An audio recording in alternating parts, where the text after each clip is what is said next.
Refugees are welcome here. Say it loud and say it clear. Refugees are welcome here. Say it loud and say it clear. Refugees are welcome here. Say it loud and say it clear. Refugees are welcome here. Say it loud and say it clear. Refugees are welcome here. Say it loud and say it clear. Refugees are welcome here. Say it loud and say it clear. Refugees are welcome here. Say it loud and say it clear. Refugees are welcome here. Say it loud and say it clear. Refugees are welcome here.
All things a go, people.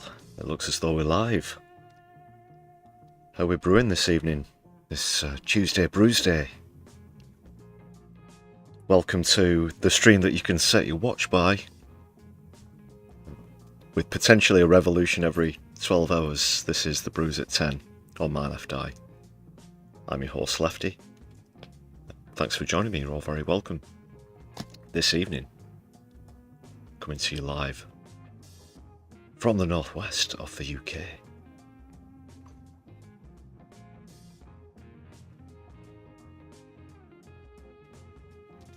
This isn't the only thing that's been a brewing since I was last with you on a stream. Stormy times here in the UK. Hope all our friends north of the border are staying safe, or managed to stay safe, I should say, as storm flourishes. It's now heading over Scandinavian countries, I believe. But hope it wasn't too rough. It was pretty bad here in Manchester, to be honest.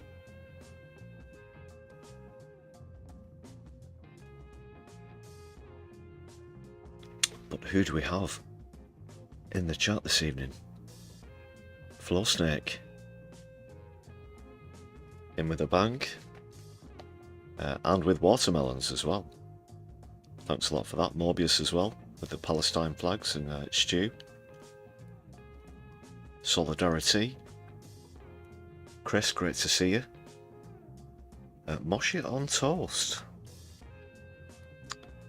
How you doing? How you brewing? JK's with us. Specs Bean Farmer as well. Awesome stuff. Solidari-Tea. Yeah, we'll just get warmed up for a short while.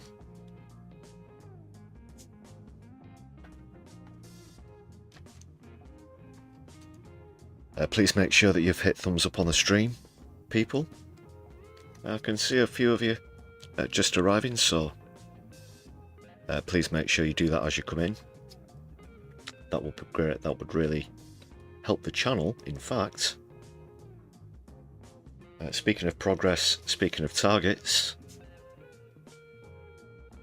just as I came onto you live on stream tonight, we were just 94 subs away from 5,000, which would be a great milestone to reach. So yeah, please give us a share across your social media, whether it's live streams or other video content. Chuck it around there. Tell them the jokes aren't too bad. No, seriously though, thanks a lot for all of your support. If you want to give us a follow whilst you're on social media, we're available on Blue Sky at My Left Eye UK, capital U, capital K. Give us a follow there. We're also on Twitter and Mastodon, which is a pretty hip developing platform.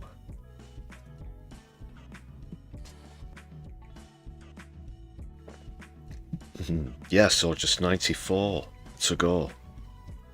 That'll be fantastic if we reach that the next time I come to you on a stream. Legal Deville, very good evening to you. How are you brewing?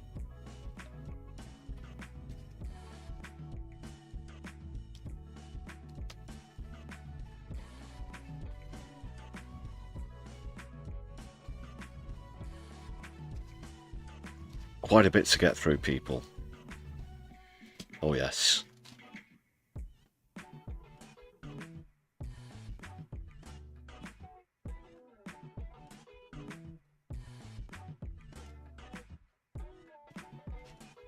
That's the thing, just when you think you have everything covered, some other right-wing prick usually pops the head out of the parapet and goes, "Hey, don't forget me. I've been an arsehole today as well," so...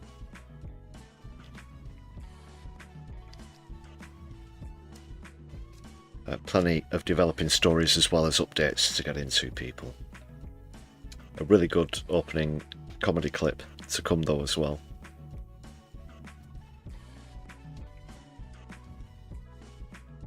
No spoilers. Won't spoil it for anyone who's not seen this one yet.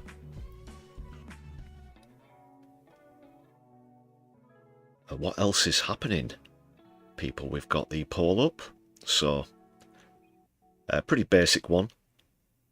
In fact, this is the first time since yourparty.uk went online that I've come to on a live stream and it's not increased by 100,000 at least since the last time. Not that I'm saying that, you know, that's it, it's had its day. But just how optimistic are you feeling at the moment, people? Do you think it can get over 800,000? Do you think it could get over 900,000? Or perhaps over the big 7-figure million? Most of you appear to be quite optimistic at the moment. A pretty basic one. But please do engage. You can engage in the chat as well if you're not subscribed. Please subscribe if you're watching but you haven't hit that button yet. Then you can join us in the chat. And you'll get us towards that 5,000 targets. Knock wood.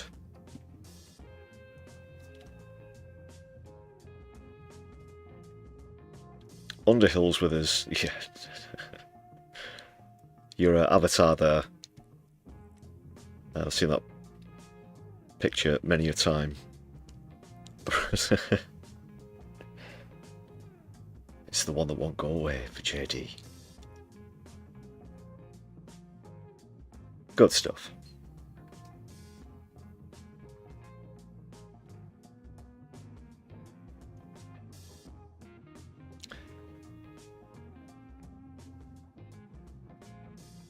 Right, so what's on this live stream menu this evening?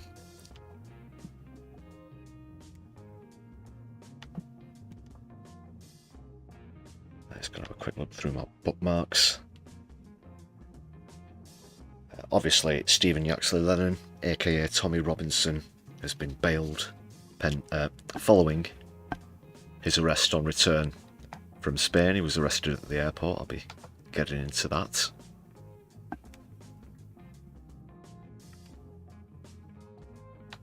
Allotments. We did mention allotments a couple of days ago on the Sunday live stream. But we'll be getting into that in more detail because there's been quite a bit of backlash against that as well. Yeah, Labour want to nick people's allotments. Confiscate them.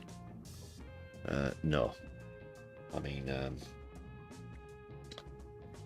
ownership of land away from the upper classes is something that was fought for a very long time and has to be upheld and maintained. This is an affront, so more about that, as well as the fact that it's probably not a coincidence that a certain former leader of the opposition, whose party I just mentioned shortly before that, owns one such allotment.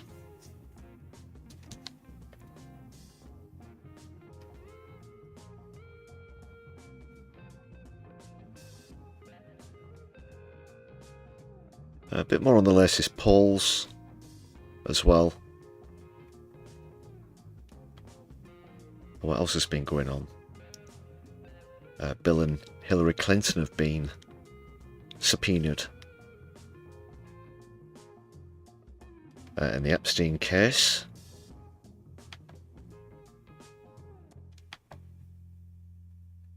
So we'll be getting into that.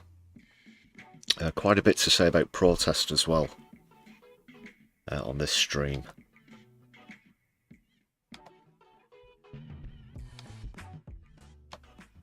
Of course, your humble host here,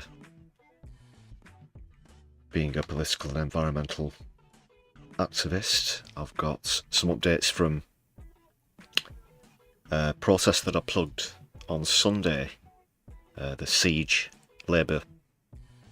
What was it? Siege of Labour. Get the words in the right order. Siege on Labour at multiple locations across the UK. Got a clip or two to show you from that.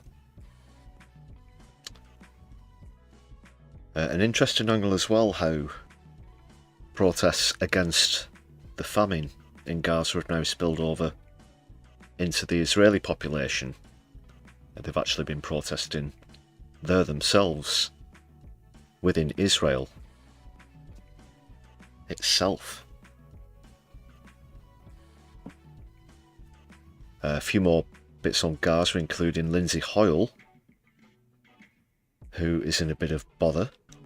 Doesn't want people to look at emails that he's been sending to Israeli government officials for some reason. It isn't suspicious at all, and isn't in any way possibly linked to the fact that he absolutely railroaded an SNP motion for a vote on an end to sales to arms sales to Israel last year. More on that in a bit, as well as some of this aerial footage that's now been revealed.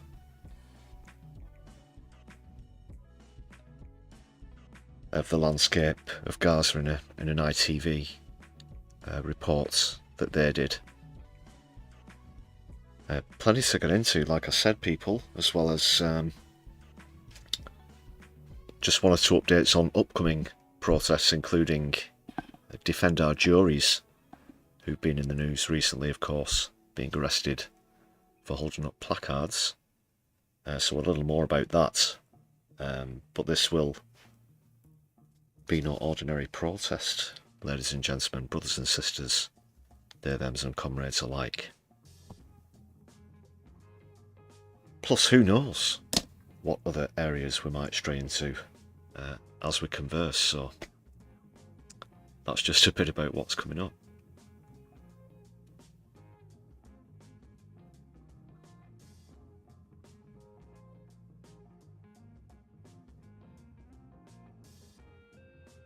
Just have a quick look at what he's saying in the chat. Northeast representing there, Mosh on toast. Hope you've been okay through the storm as well.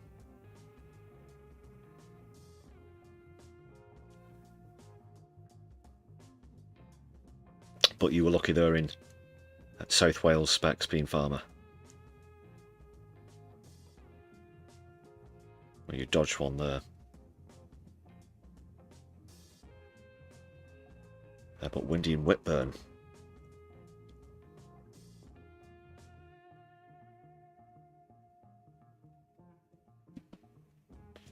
JK, yeah, we've raided into this space actually a few times on the channel. Thanks for joining us from over there. Solidarity from the UK. It's great to have a international audience here on the channel. Brilliant stuff. I was going over a few stats on recent content as well actually. Seems to be picking up quite a few viewers in Italy and France as well. So bonsoir or buonasera. As well as from the US.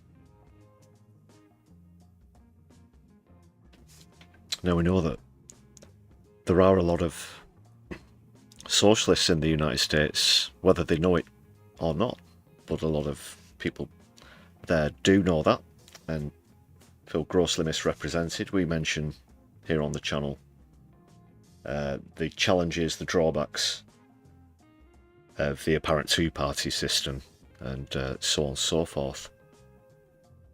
But again, we know that as far as policies go, most of the public, like here in the UK, actually side in favour of socialist policies.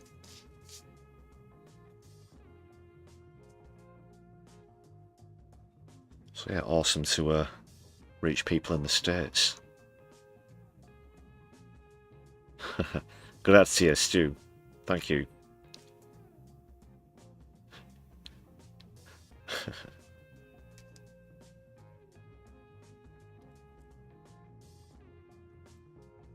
La sinistra. È mio. La sinistra.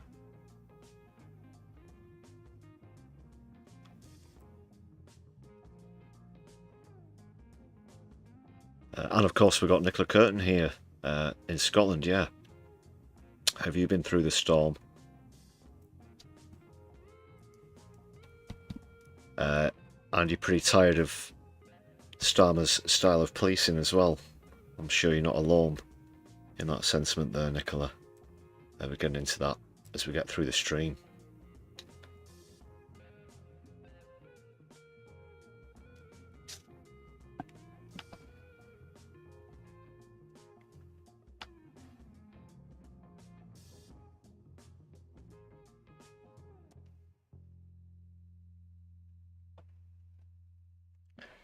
Right, people, time to give a shout out to the members.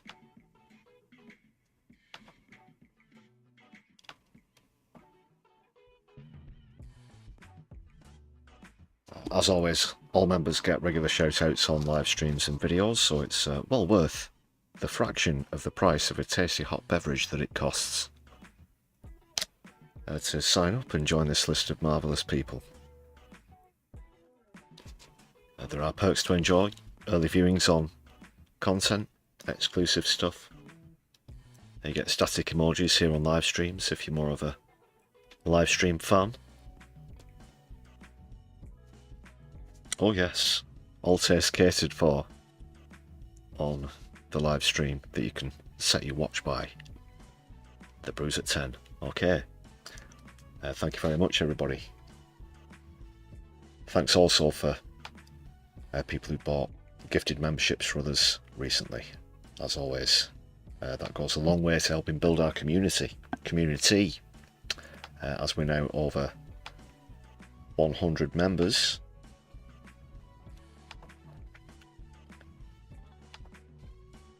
So as we let the good people be seen, I'll just reveal the membership goal, 101.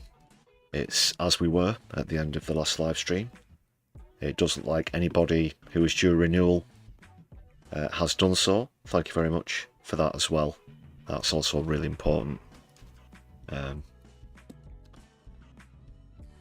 Great stuff.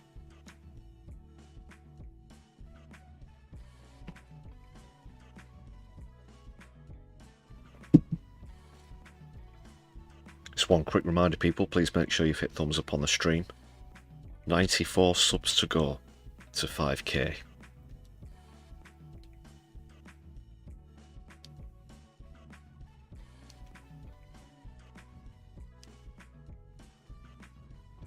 Anarcho Arachnid, great to see you on the stream in the chat. Not on Twitch at the moment, so the Brews at 10 is exclusive to YouTube for now. But there is a tech upgrade going. That's just down to 1 or 2 technical restrictions at the moment. But once we've got the upgrade, yeah, we're going to be going to multi-stream.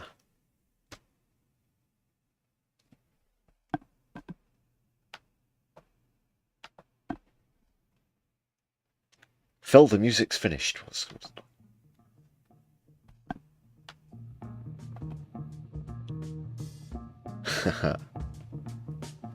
Right, I'll just remind myself to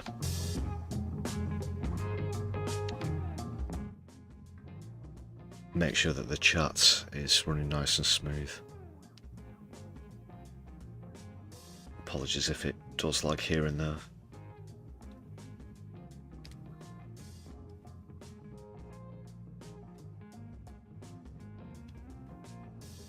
Latest on the poll, most of you again getting even more optimistic, 64%. I think over 1 million. But a long way to go on this stream as well.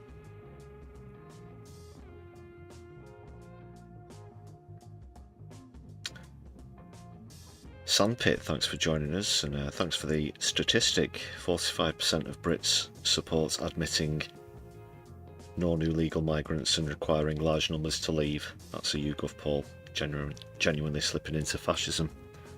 Yeah, we are. I think the mainstream media, to name one party, are certainly welcoming that fact as well.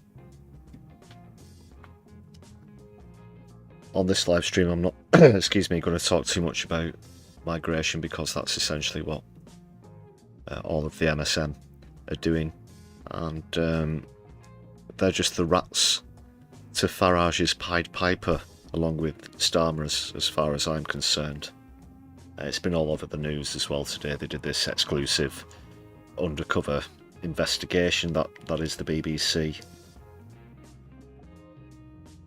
And this comes at the same time as the start of this one in, one out policy or programme that we're doing with France. It's an exchange of asylum seekers, essentially.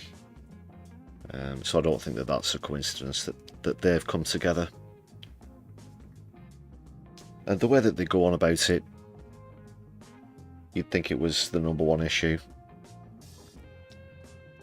But it isn't, you know, like I said at the top of the stream. Refugees are welcome here. Say it loud and say it clear. Refugees are welcome here. Whatever circumstances pushes a family into those circumstances can't be great. They're certainly far from the imagination of most of the population of the UK, that's for sure. And then to escape that again is a perilous journey. But even just from a sociological and arguably economic standpoint, the reporting by the mainstream media, as well as the rhetoric from the right-wing parties, I include the current government in that, is the mirror opposite of the truth. That this nation, for some time, has benefited from migration, as opposed to seeing it as this well, where Farage, Tice, and the far right are concerned, Yaxley Lennon, all of his followers, the air quotes enemy, the enemy of the people, you know, save our country, ARE, on the on the signs, on the placards, on the banners, on posters. Yeah. So that's where I'm at with it, people. I'm just absolutely sick of the hyperbolic crap from politicians and the legacy media.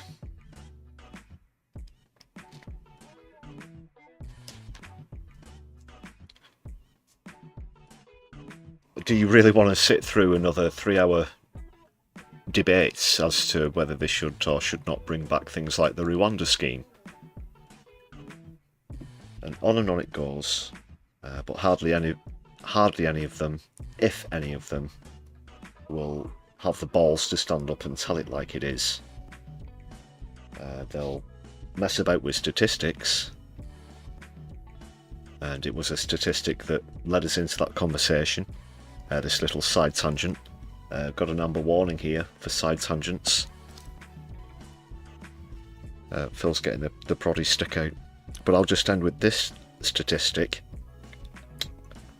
That's a perfect example of how the far right twists things.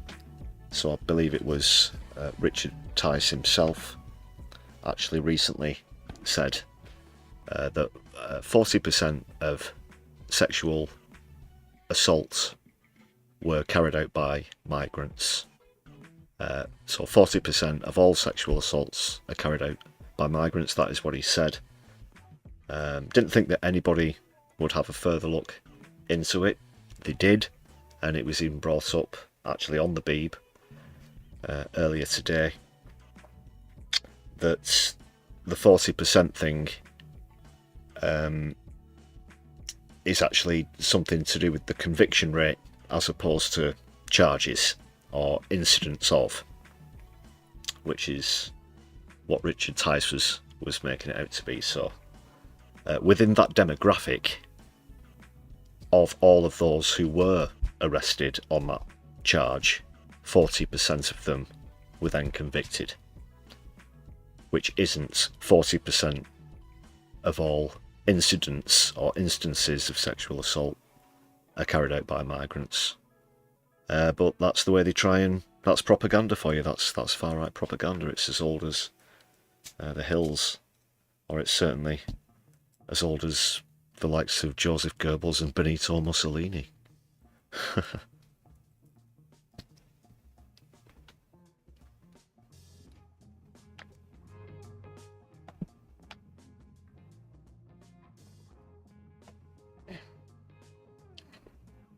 So yeah, slight tangent alert there. Apologies, people. We apologize for the interruption of this broadcast while Lefty goes off on a tangent. He's been given a cup of tea and will be back with you shortly. In the meantime, make sure you've hit the thumbs up button and left a comment down below. Thank you for your patience.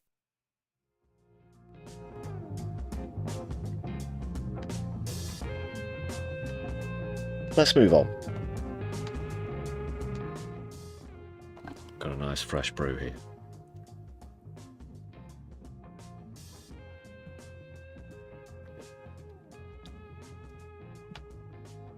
Kicking off with the comedy clip.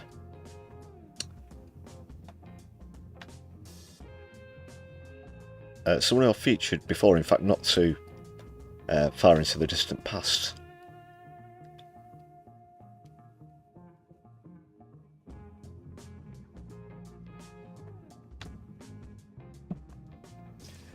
It's kind of political. It concerns CEOs.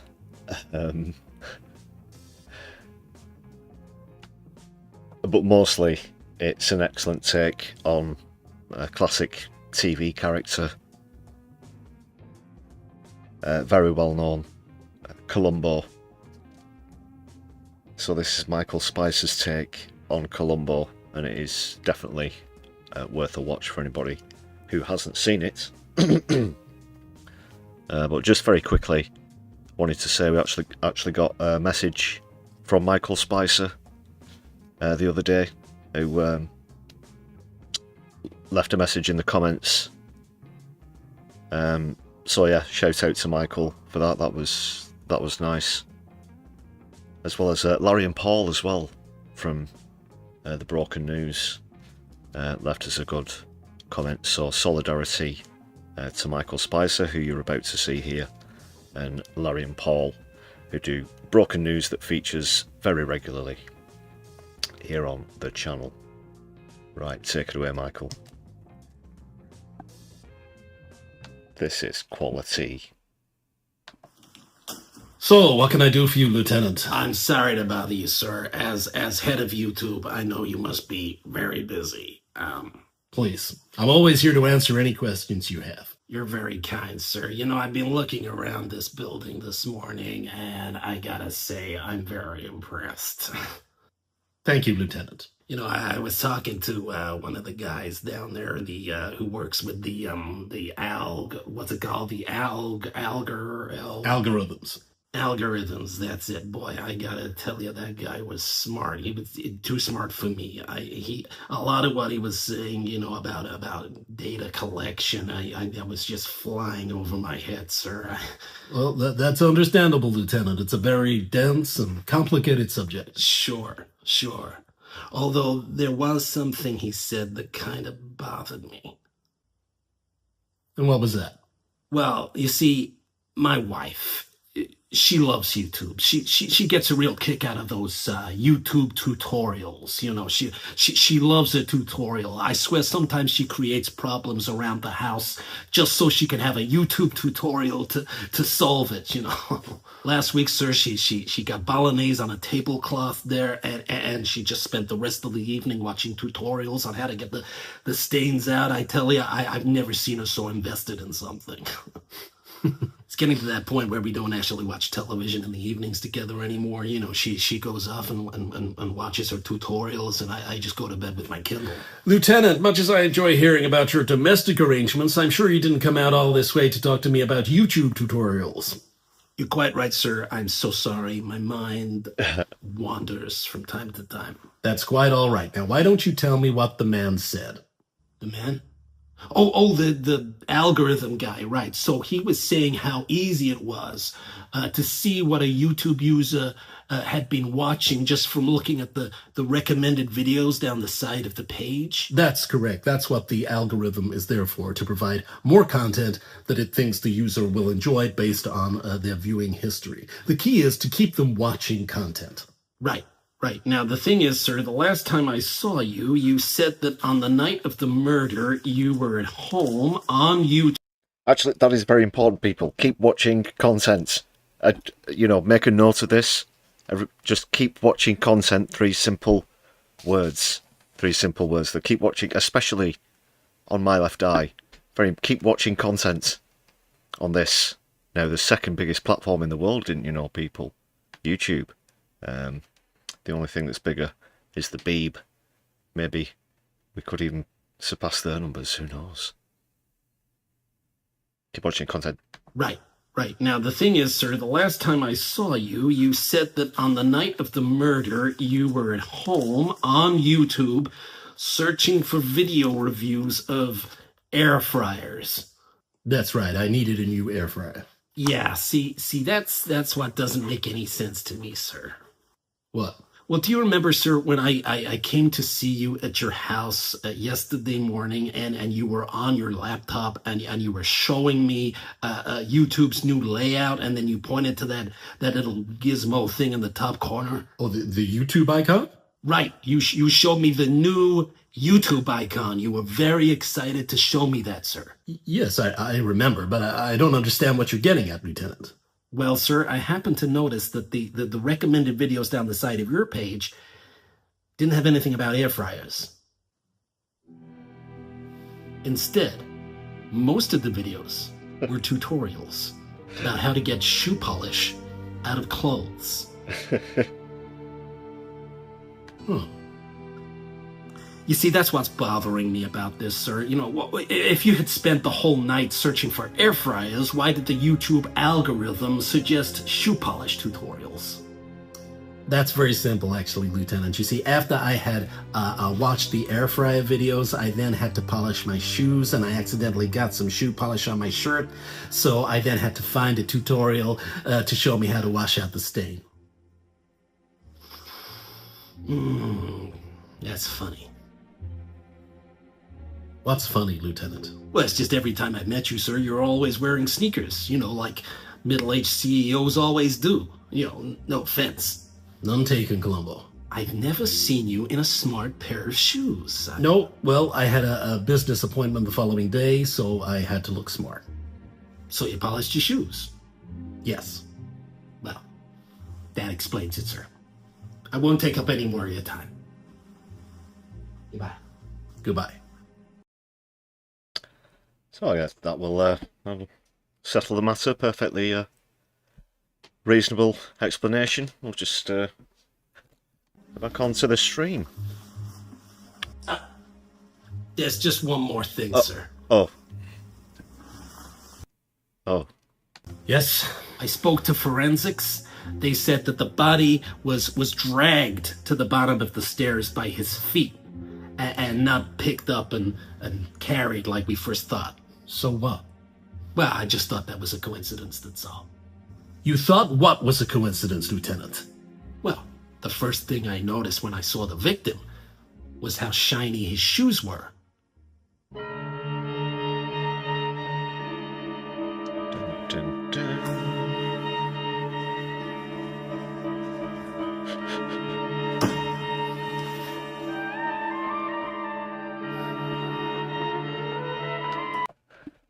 Marvellous, brilliant.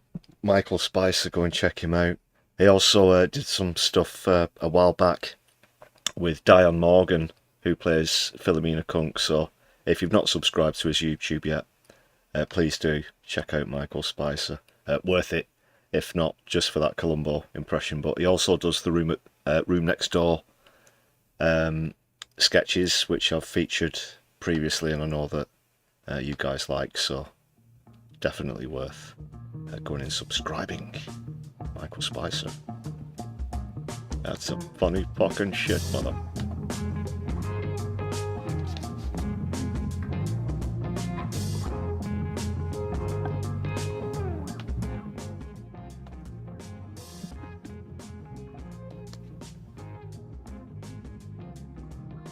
Oh, so a few people joined us in the chat while that clip's on. Great to see you, Nina Sadie.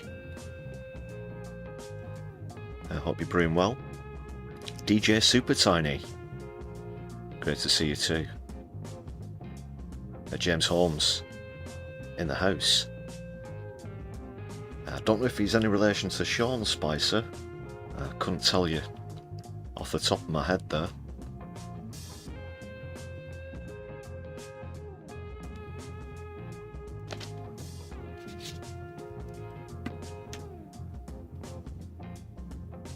Yeah, that clip was actually taken from a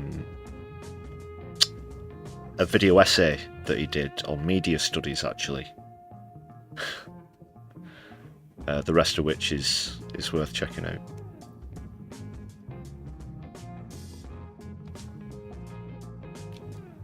Always happy to give a plug to quality content. Right, let's get into articles and clips and politics and stuff and things.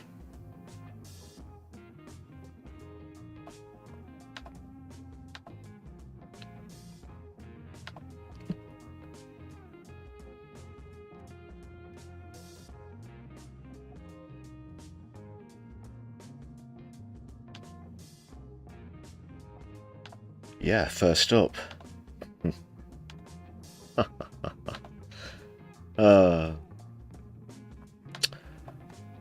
So Stephen Yaxley Lennon was arrested at the airport, having returned from Spain after allegedly knocking out a 64-year-old at St Pancras station, and he's been bailed. No, he's been bailed. For why? We're uncertain. Obviously, he has a violent criminal history. This is the latest example of it. I mentioned on social media earlier that maybe it's because he can't be remanded due to prisons being full of JSO supporters, PAL action, defend our juries, and so on. But he has been bailed. Have they named the amount? Don't know how much the bail was for or what the conditions will be. Another thing is, given the fact that he immediately got on a plane abroad, do they not consider him somewhat of a flight risk, as it were? Bail conditions generally being that you have to stay within the country, especially on this sort of charge.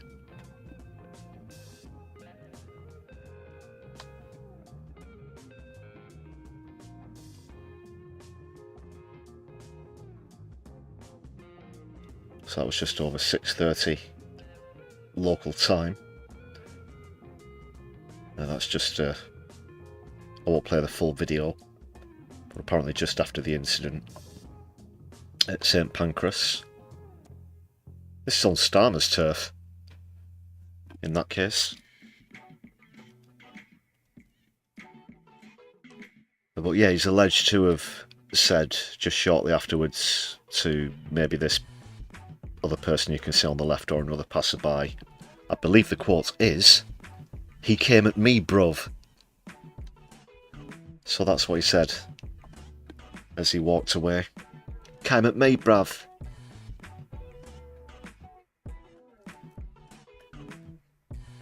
The man received serious but non-life-threatening injuries following the incident. Sorry, it was at King's Cross. Not St Pancras. Don't know where I got that from. Maybe, oh no, I've been infected by Starmer. Yeah, the police confirmed later in the week that the man had been discharged from hospital. So that was near the stairs down to the northbound Thameslink line, for any of you who are familiar with the underground. Might be venturing there myself again in not too short a time. But oh, there's the quote. "He's come at me, excuse me. He's come at me, bruv. He's come at you? What do you mean he's come at you? Did he came at you?"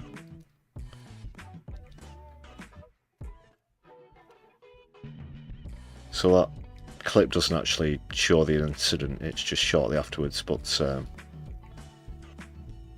apparently Robinson was shown the full CCTV footage in his interview and called for detectives to share it with the public, saying that it showed he acted in self-defence.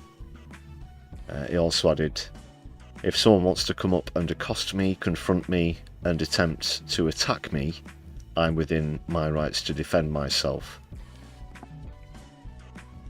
He also believes that no jury in the world would convict him after seeing the footage. Well, we'll see about that. So, he's released until 2nd of September while inquiries continue. Also mentioned yesterday, if it goes like it normally does, then he'll probably set up a crowdfunder to, air quotes, fight the case, and then plead guilty at the first opportunity, the first plea hearing, and then just pocket the money. Not going to waste it on fucking lawyers, am I? You know. "You come at me, bruv."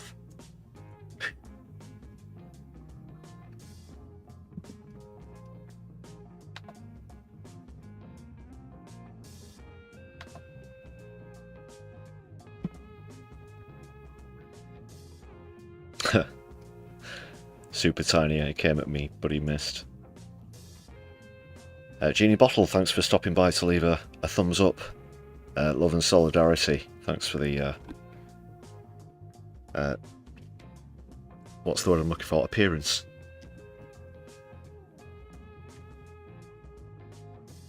Good suggestion there, JK. put us in the jury. Yeah, that doesn't, fortunately, doesn't work that way.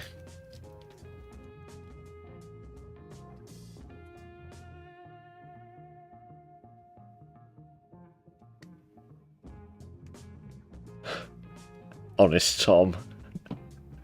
Honest Tom wouldn't do that.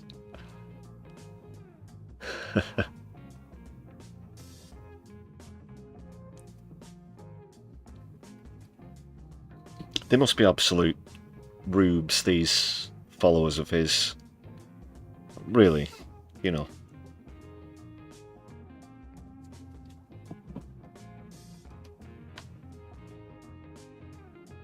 How many times is it now? Of course, he's been inside recently.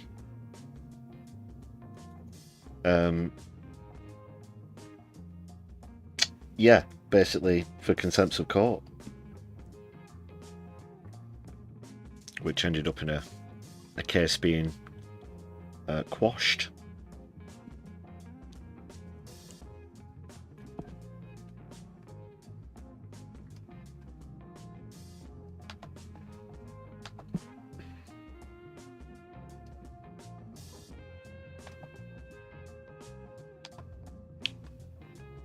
I'll keep you up to speed with that one, people. That's everything on that for now. We'll stay with UK news though, and allotments.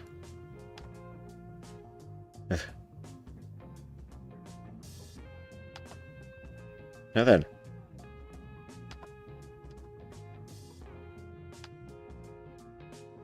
That's a prize winner, if ever I saw one. Look at the size of that marrow. There's Corbyn, with campaigners Claire Medhurst and Arden Patel back in 2015 at the Labour conference.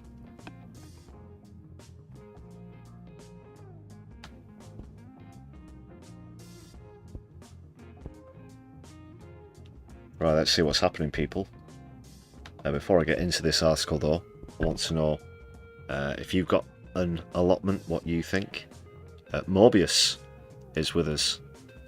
Well, apart from ACAB, what do you think concerning allotments?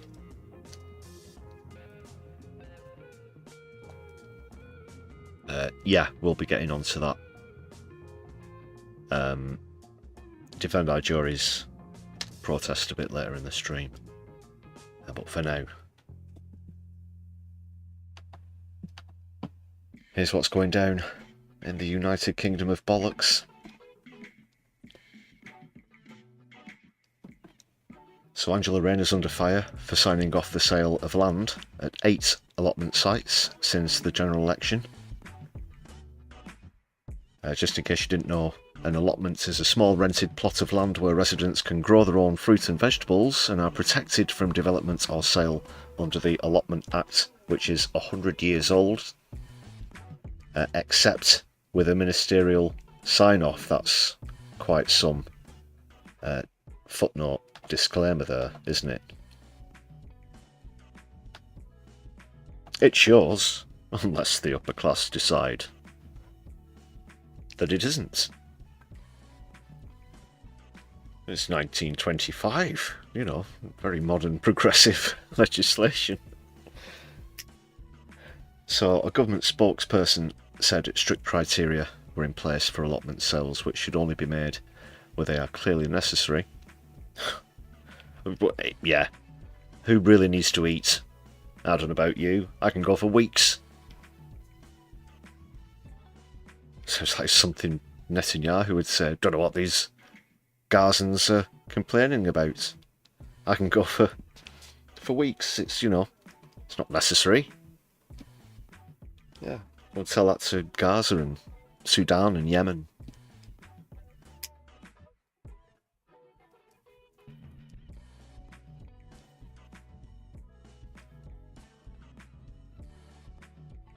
So this is a bit of a turn-up. Corbyn wrote about this in The Telegraph, aka the Tory Graph, of course. Famous for, I don't want to say right-leaning, an outright right-wing publication. So he extolled the joy of digging ground for potatoes and warned that sales made the future of these precious spaces even more perilous. In his letter, the Islington North MP also set out the history behind the allotment, which started when landowners enclosed common land in the Middle Ages.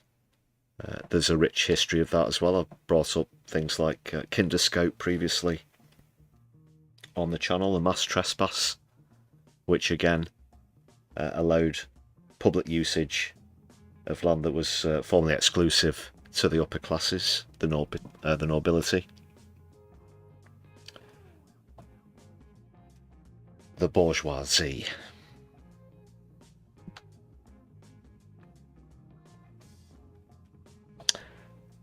The right to access common land for growing and grazing was a key demand for the diggers during the English Civil War.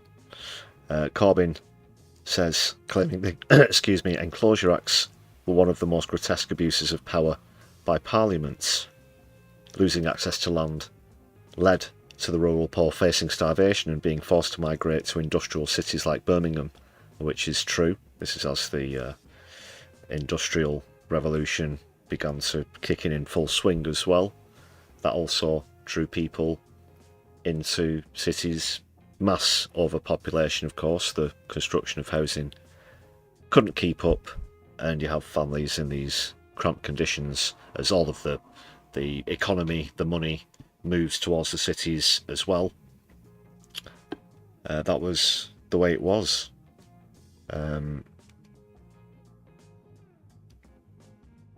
But even back then, allotments grew out of opposition to enclosures and the privatisation of common land. Figures from the National Allotment Association suggest allotments are still vital for many people today, with 1 in 8 of the UK population having no access to a garden.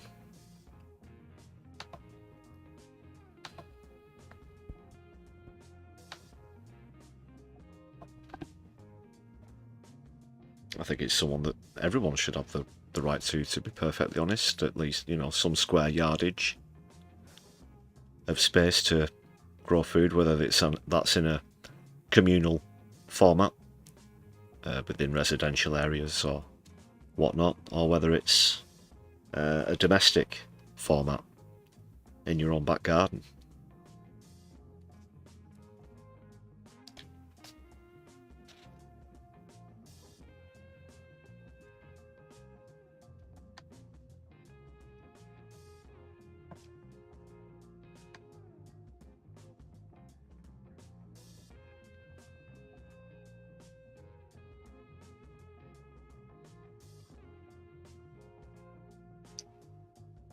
Something of a hint that they might build social housing on the sites, but I don't think that's going to come to pass. Corbyn reiterates there's no need to sacrifice allotments to build social housing either. Now, Angela Rayner's got a lot to answer for here, people.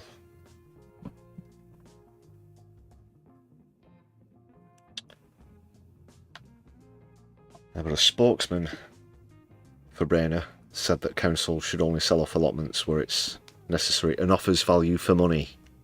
There you go. That's the bit that they forgot to say earlier.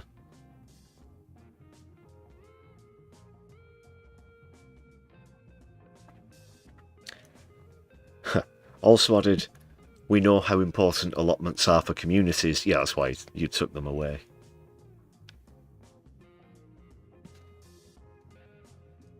They're so important, we just had to take them away.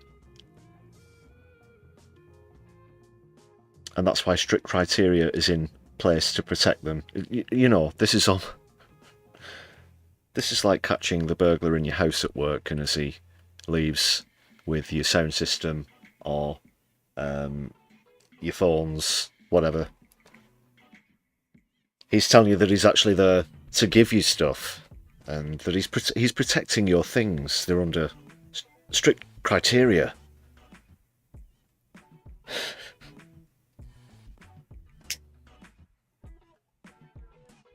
And then that's the last you see of him and your stuff.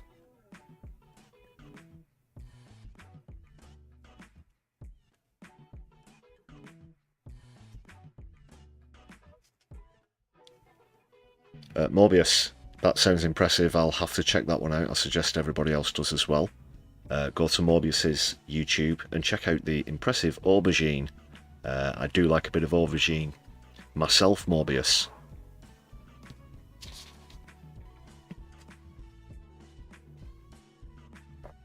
That's excellent.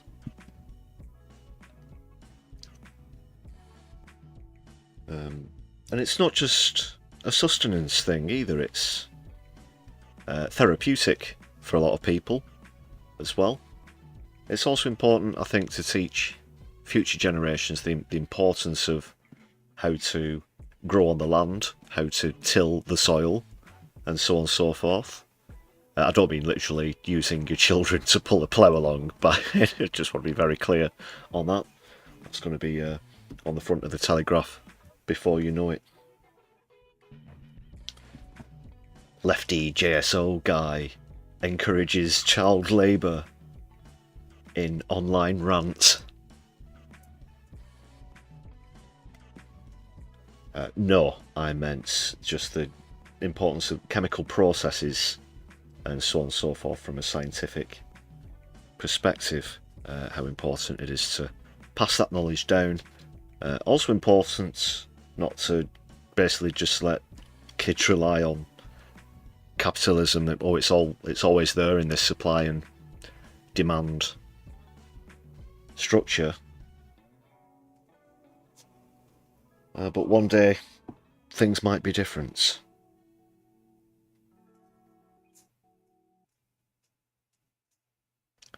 And that's before I get into issues like quality control.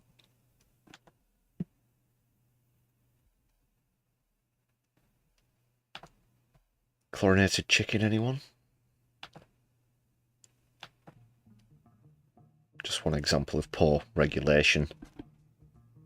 I'm sure it's the same for vegetarian and vegan options as well. That is...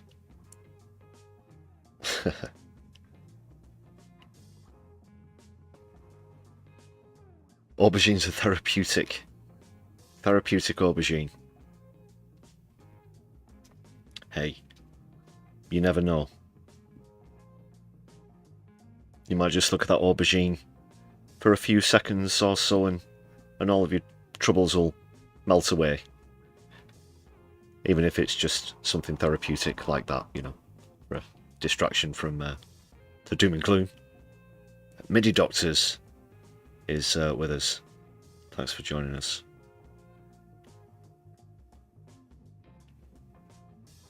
Yeah, they're up to 700k at the moment. I think someone mentioned earlier though that they seem to be approaching 800,000. I haven't signed up myself. Just want to reiterate that. Nor am I a member of the Green Party at this moment in time. But I did vote for them at the last election. But when you do sign up, if anyone can answer this, I'm sure you can. I'm certain that there are people in the chat who've already signed up to the website. Did they tell you exactly how many they've had? Is there a running total there on yourparty.uk?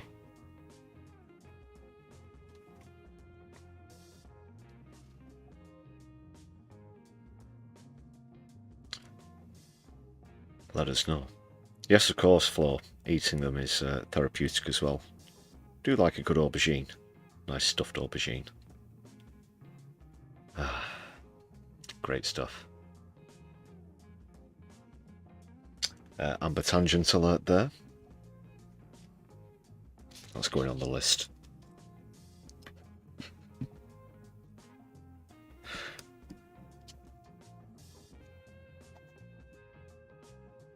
Livestream tangents, aubergines.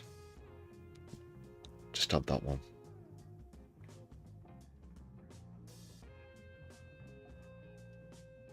So yeah, great. I'm loving this feedback from viewers with allotments.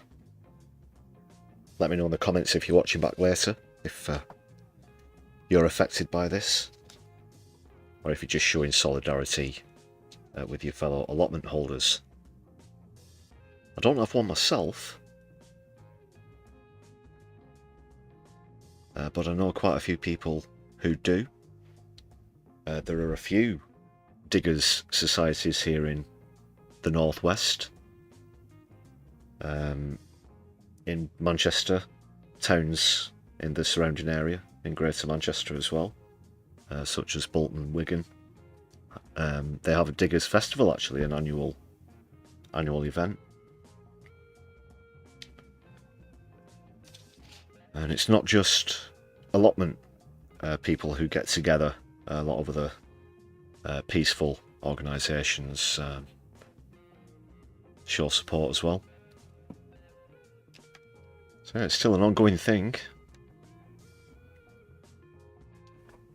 Good on them. And also good on Morbius. Thank you very much for that gifted membership. Let's just change the total, 102. Awesome. Solidari-Tea. Phil O'Keefe. Please do enjoy your perks.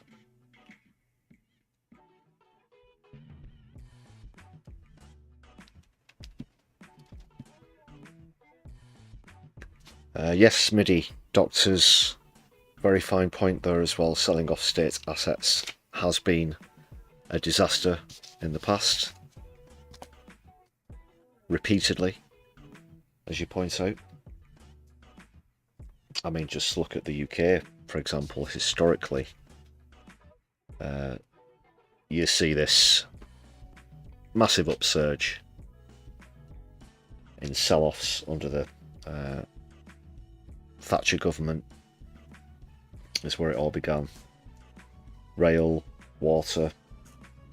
By the time we got to Gordon Brown, I think even Royal Mail was no longer sacred. Sold off on the cheap as well, I believe. Some people estimate for half, potentially half of what it should have been sold for, but definitely underpriced, whether you want to haggle over by how much.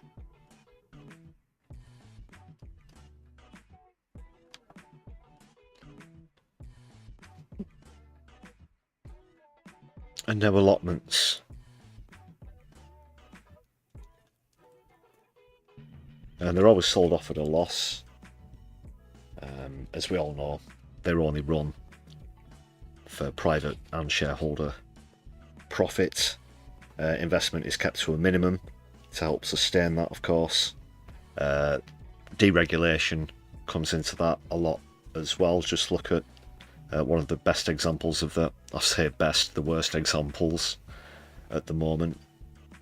The water system. What a state our rivers and streams are in. While we pay hand over fist at the same time. Literally a shit show. A bit of gallows humour there.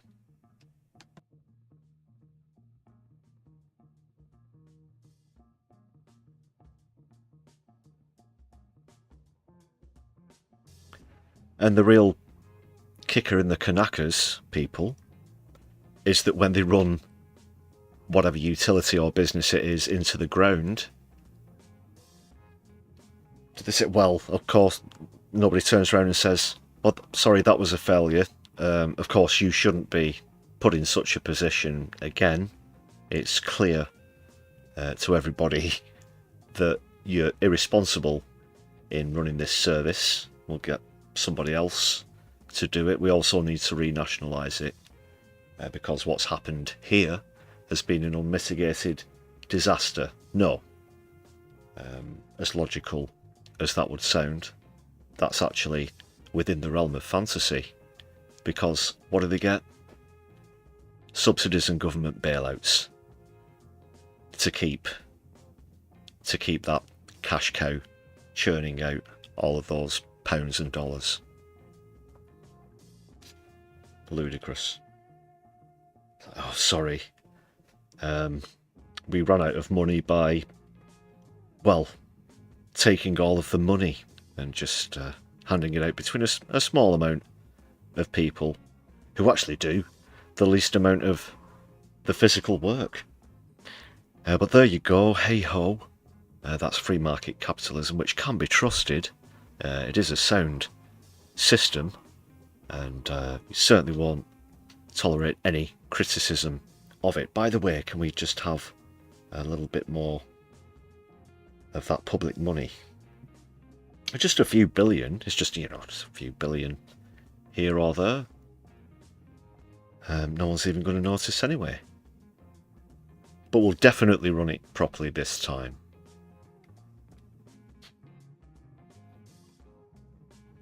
I think that covers everything. Oh, and the 6 of us here at this meeting would all like MBEs.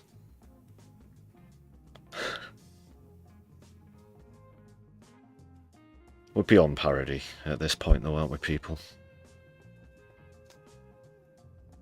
Because the reality is the parody.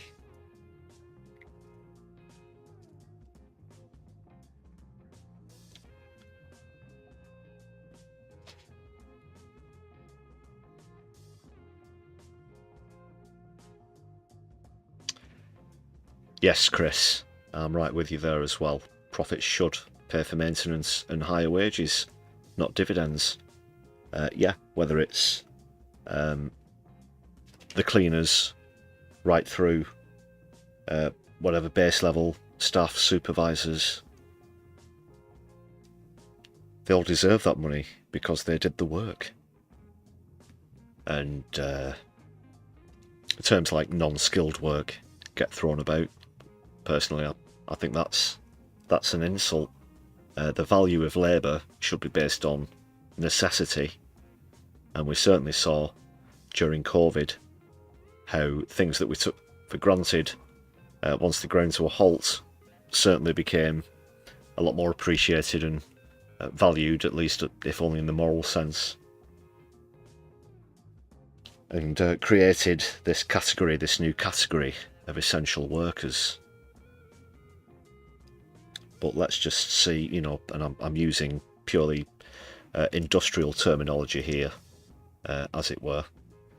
But then again, concepts like this came during the Industrial Revolution with Engels and Marx, as I'm sure that you know. But yeah, whatever keeps it's the people that keep the wheels turning, they keep the cogs moving, and without them it would all grind to a halt, and so would their private profit, which is deemed to be essential. That line on the graph has to keep going up, people. But the people who actually make that line go up are deemed to be not essential.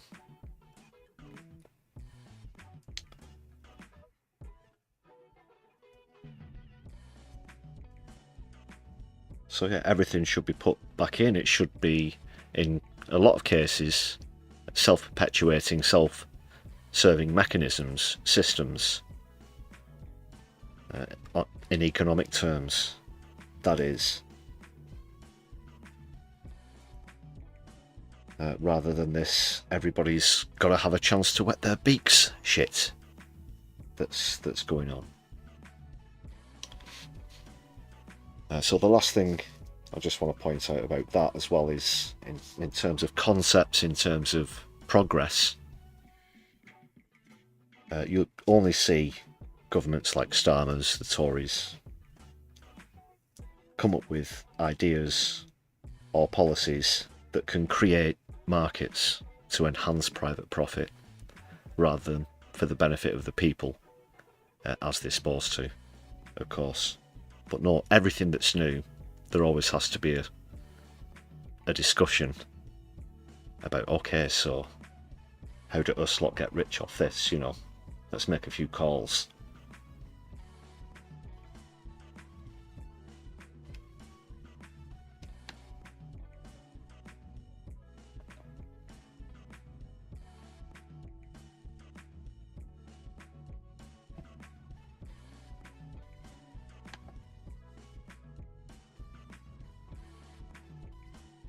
Alright, we'll move on though, people. More stuff to get into. Although I do appreciate your feedback in the chat. Keep it coming.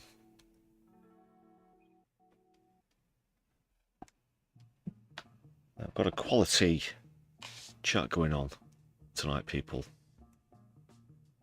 I'm really liking it. We've got a good crowd here.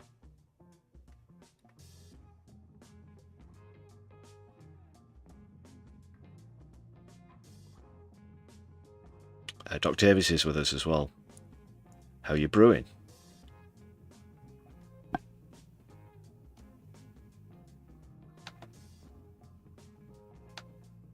Where shall we saunter off to next, good people?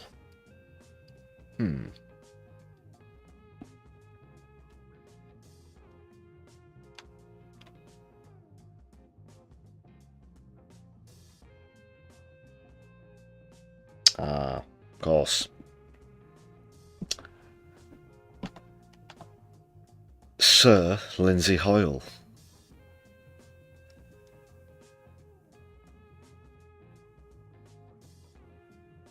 We'll get on to him in just a moment.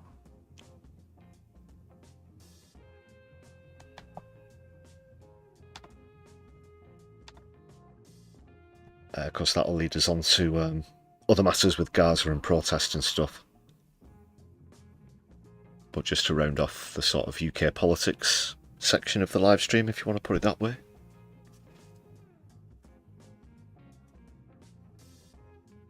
Before a very smooth and professional segue into another topic.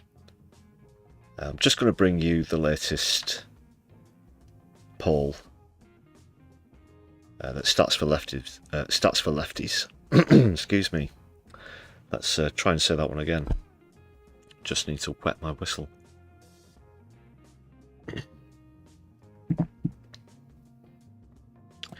The stats for lefties have released within the last 24 hours.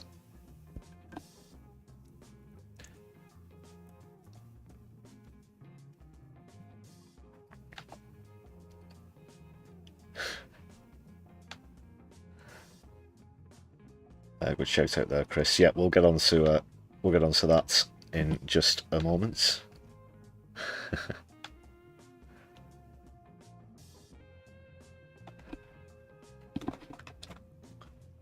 What was that voice? Phil, have you been putting toff in my tea again? Just let me take another sip. And then give me the line again.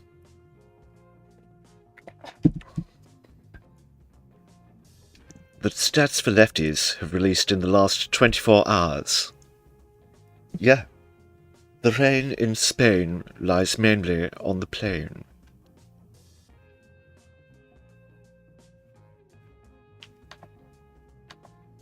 I'll deal with Phil later, but check this out, people. This is tellingly, interestingly telling. A YouGov poll. So pretty fresh off the press. From the 3rd and 4th of August.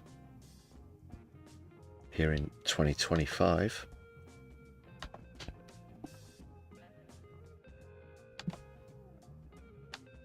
Which, if you're watching back later, was ages ago.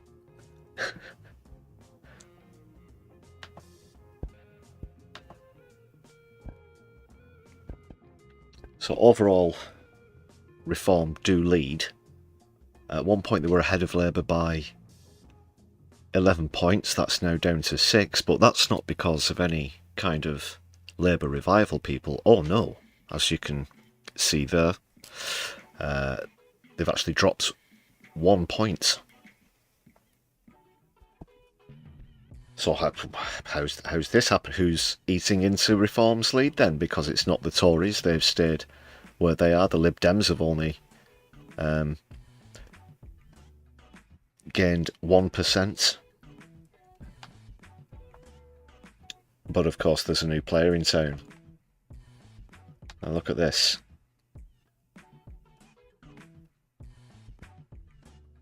I saw a similar poll yesterday, it wasn't, sorry, I'm not sure if it was, I should say, a YouGov poll, but that's the one that projected Reform to be 11 points ahead before this one came out. Now in the one from yesterday, the new party, your party, as they're listed here, we're on 14 seats, but now this one puts them on 17. Although according to this poll they've gone up 12, so I'm assuming that other one was a different pollster, the one that I saw yesterday. That's very good. That's very good. I mean, what we're looking at, 10, 12 days old as a concept. It's not even a proper, well, it is a party. An unnamed party.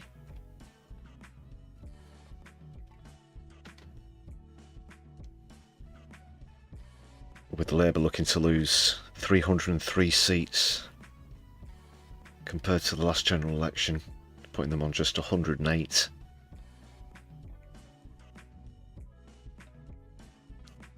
God, that's only 21 in front of Lib Dems, who would stealthily, according to this, gain 15 seats. Apologies, I've not scrolled down to reveal the Green Party and played Kimry totals, which would be positives for both. 3 extra seats for the Greens and 2 extra seats for Plaid. Interesting. As usual, of course, the SNP looking set to reaffirm control of Scotland, but we've seen that in pretty much every poll projection so far.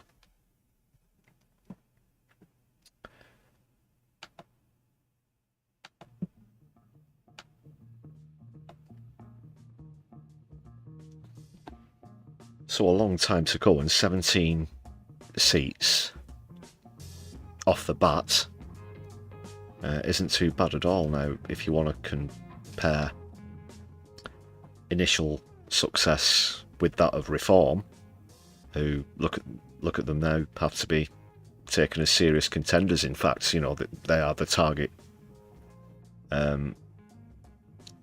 party to get seats from, not using the methods that Starmer is, of course, with popular socialist policies. It can be done. Not for all of them, but for a lot of them. Now, 17 seats, compare that to the 4, sorry, it was 5 that Reform won at the general election, and then they lost 1, and then it's fluctuated. They're losing MPs and councillors. So even they didn't get off the mark as well as your party is predicted to, which I think certainly deserves some attention.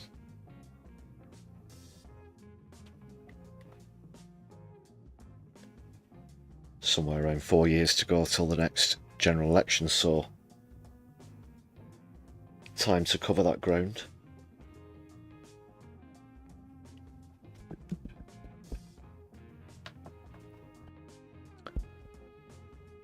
But if I put it to you, people, that I wanted to form a genuinely socialist party, which there are many grassroots parties in the country, but if I said I could come to you and guarantee that first time out you'd win 17 seats in the House of Commons, I don't think there's anyone watching this stream who wouldn't take my hand off.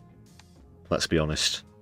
I'm pretty sure if you'd have offered that to Tyson Farage in July of last year, they would have done the same as well. Let me put it this way. Let me put it this way. Let me put it this way. If you'd have told me... No, I can't do it as well as the broken news guy. Not that I've worked on it, that was purely spontaneous, by the way.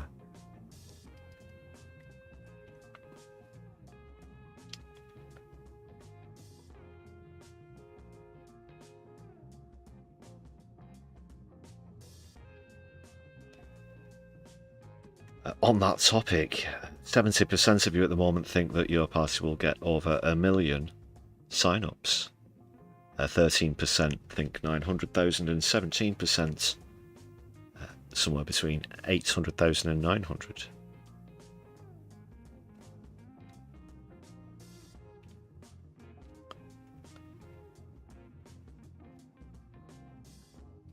I'm almost tempted to just see if there's been any latest updates on that.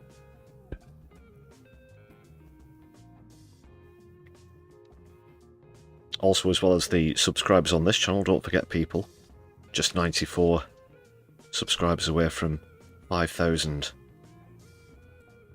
So make sure that you've hit thumbs up on the stream, do what you can to help share content around as we try and reach that milestone.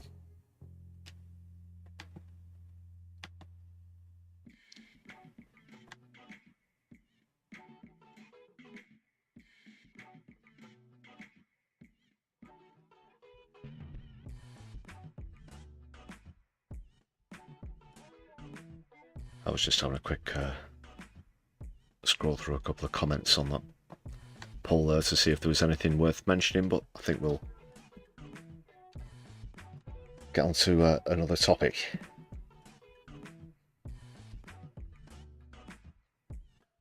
Just one moment, people.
Alright, so as you can see there, we're going to move on to Lindsay Hoyle. Sir Lindsay Hoyle.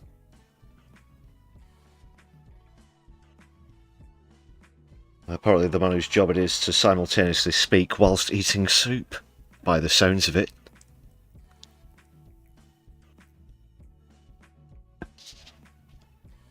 Well, let's see what's happening.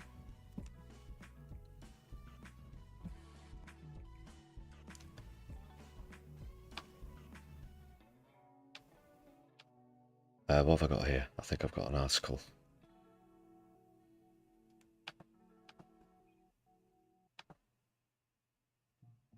I've definitely got a clip. I'm just checking if I've got an accompanying article.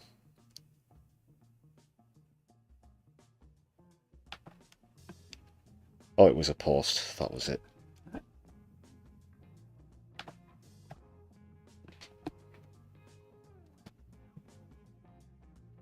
Oh, Sir Lindsay, just because it's a summer break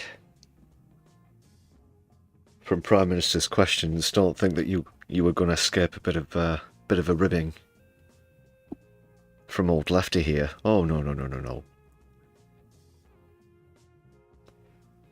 Absolument non, monsieur.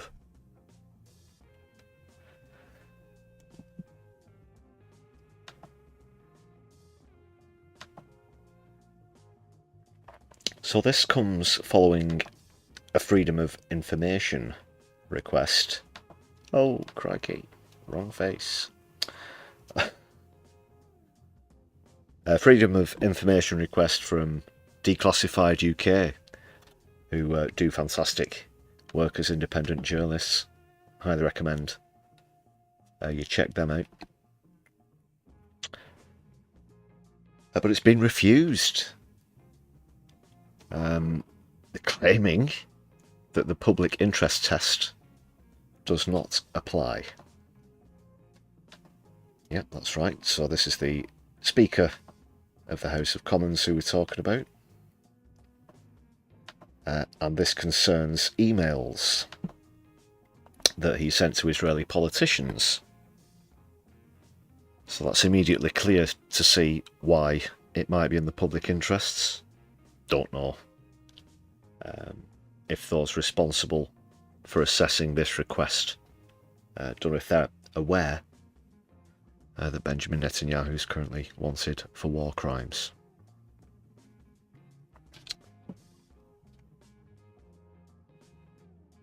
And he personally intervened, Lindsay Hoyle, to block the release of emails that he sent. I need to know your thoughts on this one, people. What do you think were in those emails? What might have been in those emails? I think there could be a hint or two in the clip that I've got coming up in just a moment. Shout out to Politics Joe as well, who've dug this one out from, I guess it was spring time last year, was it? When Lindsay Hoyle very brazenly and in a pure act of chicanery blocked an SNP motion for a vote on ending arms sales to Israel, and followed it up with a very mealy-mouthed apology, and then tried to move on. Essentially, at the end of the day, the SNP were robbed of their chance to put that vote to Parliament, because Hoyle knew which way that vote would have gone, I think, but also I think certain ultimatums, shall we say, were made to him potentially by Starmer and other lobbyists, you know.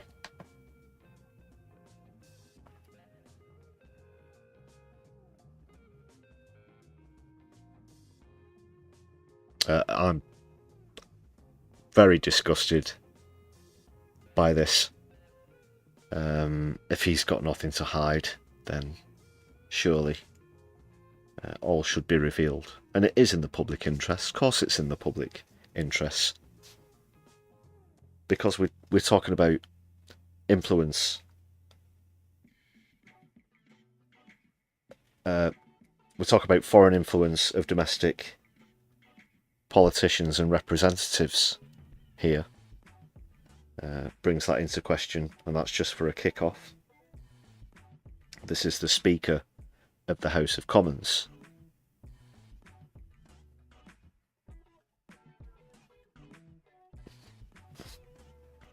A somewhat ceremonial position here in the 21st century, however, still not without its power or its weight.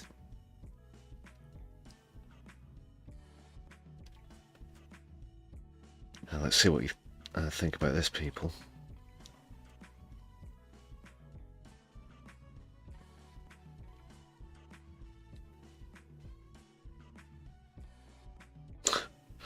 Floor Snake, you don't want to guess what's in the emails. There's probably some vomit-inducing pet names for his Mossad handlers. You think he might have been blackmailed about something? Interesting one there, Midi Doctors. Complicity. Yeah, that's another perfectly valid suggestion.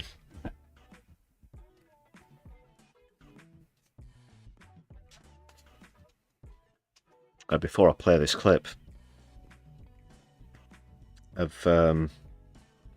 Hoyle's air quotes apology, one final bit of context is definitely worth mentioning, people, and that is the reason that Lindsay Hoyle cited originally for not allowing the vote, if you'll remember last year, was that it could potentially lead to some kind of terrorist act in the UK. He's cited historic examples of that in the United Kingdom. The, what was it, 2005 tube and bus attacks, I think he cited, as well as, did he also mention the arena bombing, the Manchester arena bombing? I'm not certain, but very, very cowardly to bring up those examples, and just pure political chicanery, like I said before. I can't tell you how revolted I am. So let's just remind ourselves. Shout out to Politics Joe for this little reminder of just what a weasel the Speaker of the House really is. I regret how it's ended up. It was not my This won't end up on the Oscar reels, just so you know, people. intention. I wanted all to ensure they could express their views and all sides of the House could vote. As it was, in particular, the SNP were ultimately unable to vote on their proposition. I am, and I regret, with my sadness, that it's ended up on like that, in this position. That was never my intention for it to end up like this. I was absolutely convinced that the decision was done with the right intentions. I recognise the strength of feeling of members on this issue. Clear today has not shown the House at its best. I will reflect on my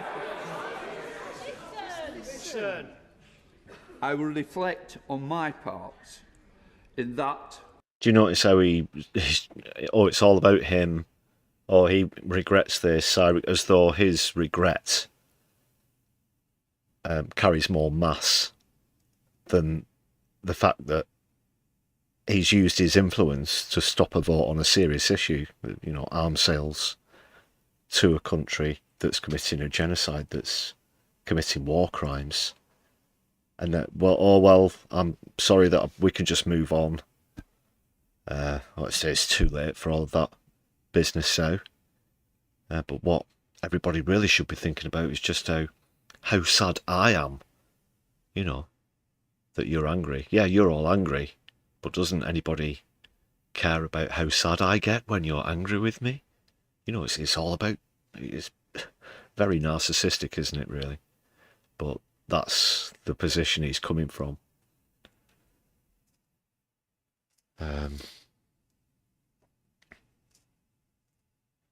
But won't recall Parliament for a vote, essentially, at the end of the day, because he's too chicken shit. And this won't satisfy the public. Of the course, I recommit myself to ensuring that all members of this House are treated fairly. I do not want it to have ended like this. It was literally his decision.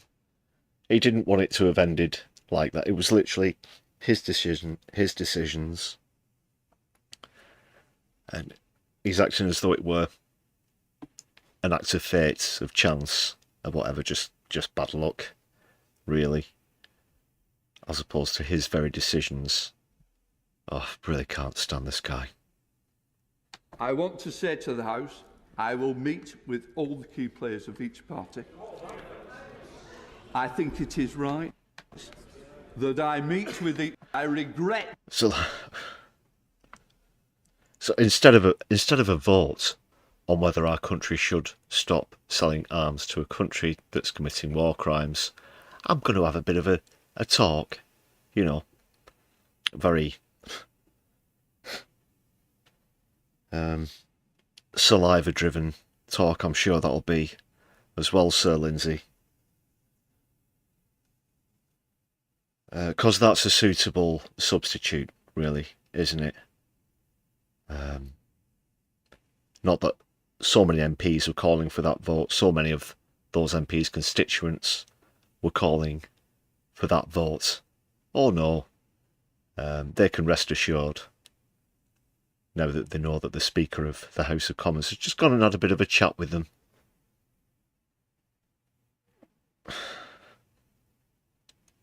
Just what exactly does he take us for?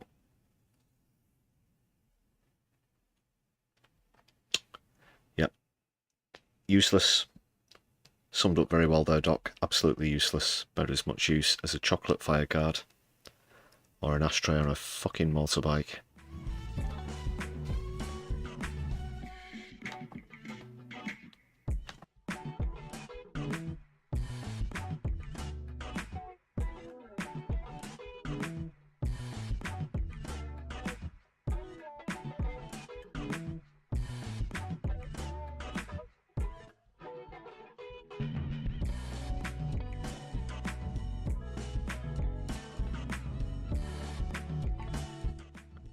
And I know it's only a minor point, but what's the going rate for a freedom of information request these days? It's not cheap. It's almost like it's deliberately made to be that way, you know. But yeah, that's just a massive middle finger to declassified UK as well. So just a final plug for them. They also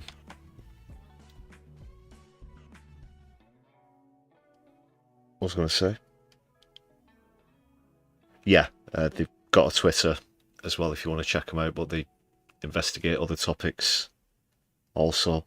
Lots to do with military and intelligence. Obviously, you can sort of guess by the name.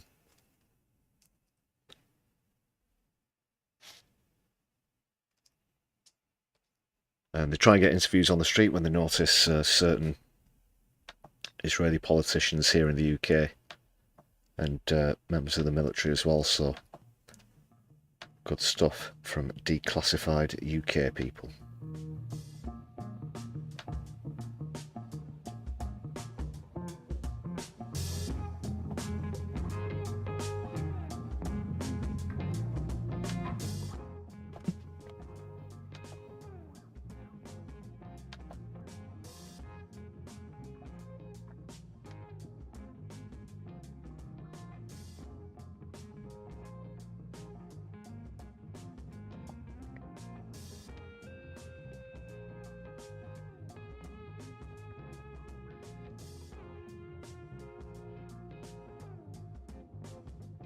And more on Gaza now, as I said.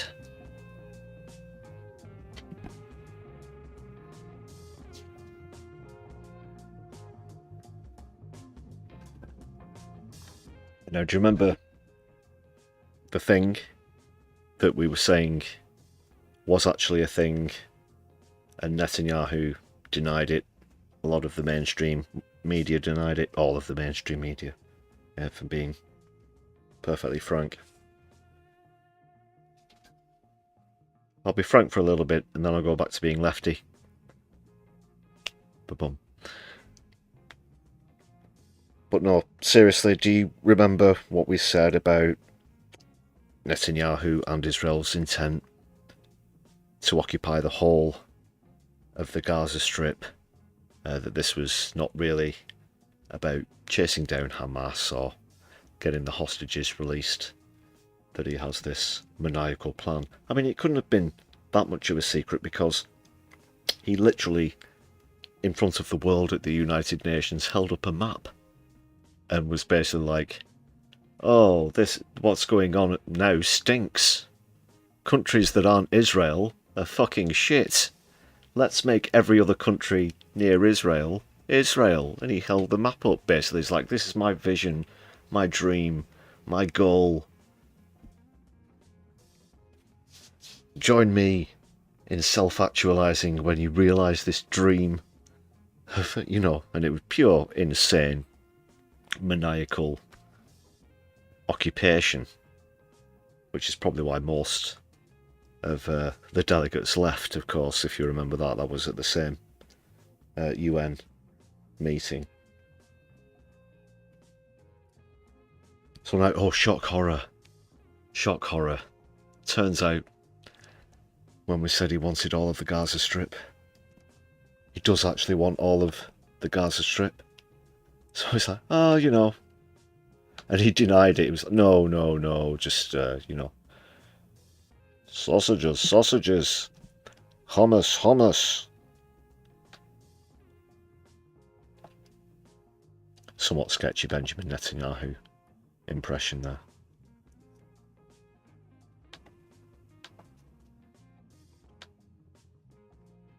But like I said, you just had to try and do a third-rate Professor Zoidberg from Futurama impression, and you're thereabouts.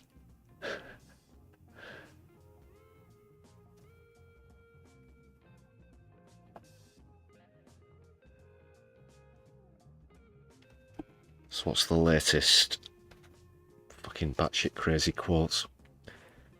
He says, the die has been cast, we're going for the full conquest. A conquest? It's an occupation. Conquest. Bloody hell. Is it like he's trying to... like he's trying to sell you a 3-part film trilogy, which most film trilogies are. 3 parts. I might just make an artistic note of that one. Here's something no one's done before. Make a 4-part trilogy. Let's see how they like that. Okay, I'll get back to that one later.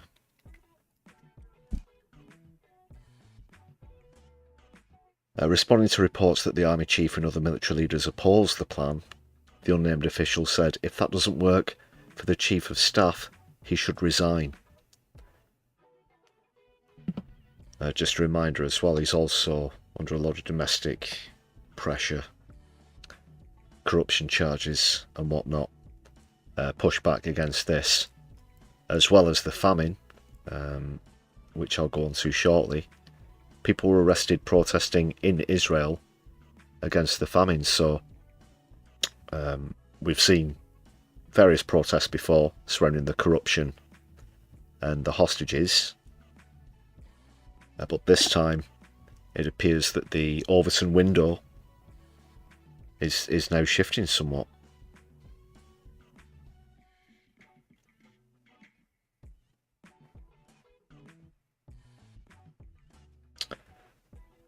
The families of the hostages fear such plans could endanger their loved ones, with 20 out of 50 believed to be alive in Gaza, while polls suggest 3 in 4 Israelis instead favour a ceasefire deal to return them. This does also come off the back of the release of, it was two of the hostages that Israel claim are recent pictures of their emaciated bodies, saying that they're not being fed. Well, if that is the case, then he's only himself to blame if he's been stopping the food from getting in. But also, he thinks that these pictures of these 2 people is worth ransacking an entire land for.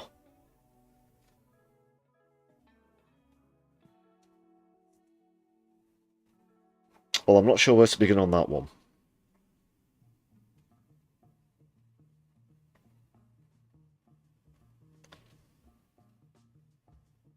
But suffice to say, whatever his intentions are, it's not going to work. His official intentions, that is. They just want it. They're just racist maniacs. And they want the land as well, and the resources, and just genocidal bastards. But critics have tried to point out that militarily, hummus is totally destroyed. On the other hand, as an ideology, it's getting more and more power among the Palestinian people, with the Arab street around us and also in the world of Islam. He says this is Chief Ami Ayalon.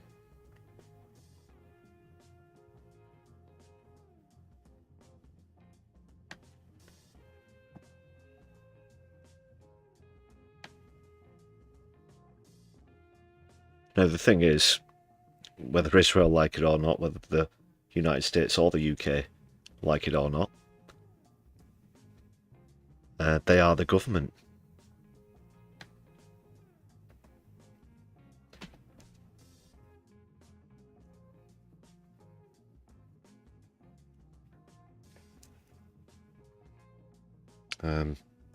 It isn't for the United States or anyone else to say this should or shouldn't be your government any more than it is their right to say this should or shouldn't be your land.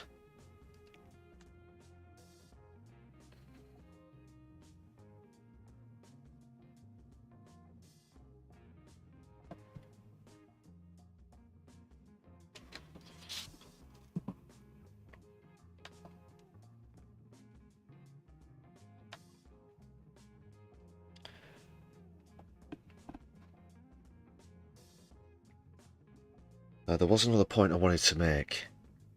Oh yes, the, well, juxtaposition, if you want to put it that way, the sheer hypocrisy of... So, when you look at the chain of events, just how devoid of logic it completely is. So, from the official story, from what we supposedly led to believe, based on what Netanyahu said. Netanyahu sees pictures of 2 Israeli hostages, immediately announces that he's going to be generally attacking Gaza in a widespread fashion. Let's be honest, as he has done before. But this puts said hostages at risk. And also, you know, the balance of life. Look, realistic, we're probably talking about 10% of the total population of Gaza's been killed in the last 2 years. Yes, really, because the real numbers are probably around 200,000.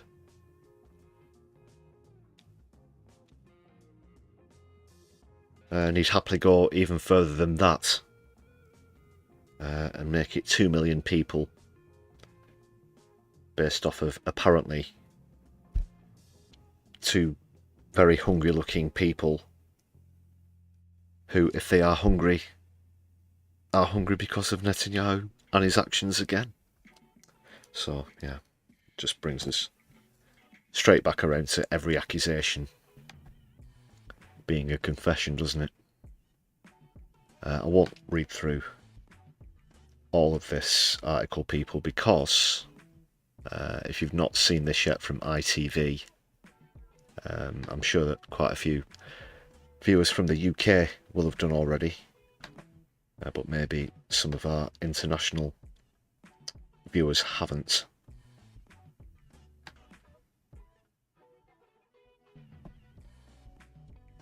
This is the latest aerial footage. Of course, there's still this blanket ban on journalists in Palestine at the moment.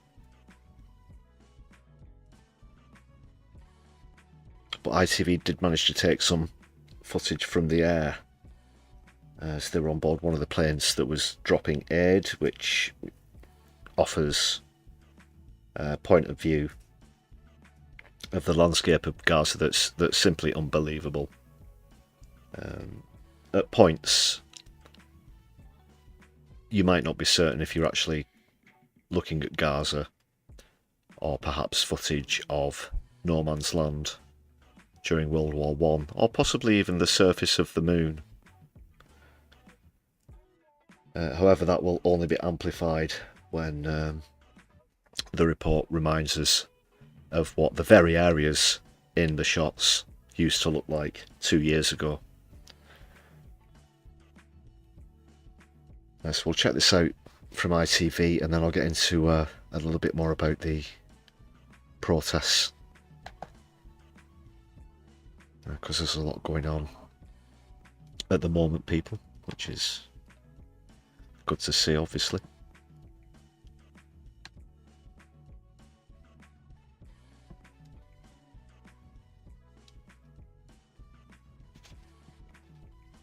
I'll try not to come in too much on this clip. I just let it mostly play through. Maybe one or two minor points, but you really do get a sense of the complete and utter devastation, like a demolition site in a junkyard. It just really is. Building by building, Gaza is being erased. Cities like broken skeletons laid waste by war. Graveyards of life and lives. The streets, homes and coffee houses of old, now cast to the ground. The soul of this place, along with the souls who lived here, brought to ruin in the rubble and dust. Israel bans foreign journalists from entering Gaza.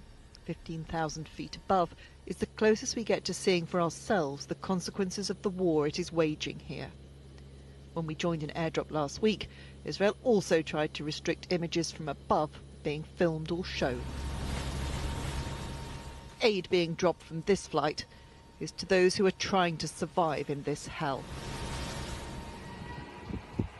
This was Gaza before the bombs started falling, a place of life where normal lives were lived.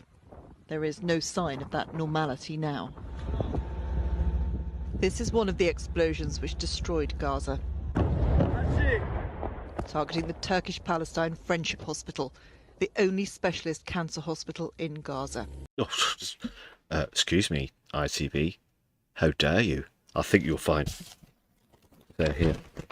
This was a hummus command and control centre. That's what... Yeah. Hospital? No. This is what's left of it now. This was the Al Wafa Old People's Home. We can't say what's become of its residents. Oh, that too is... yeah, that's on the list here. Command and Control Centre. That's the thing with hummus, you see. They need a lot of control. And they like a lot of commands. That's why they've got so many command and control centres. You'd imagine that the name implies maybe even only one of them. But no. Turns out pretty much schools, hospitals, utilities, railways. Yep.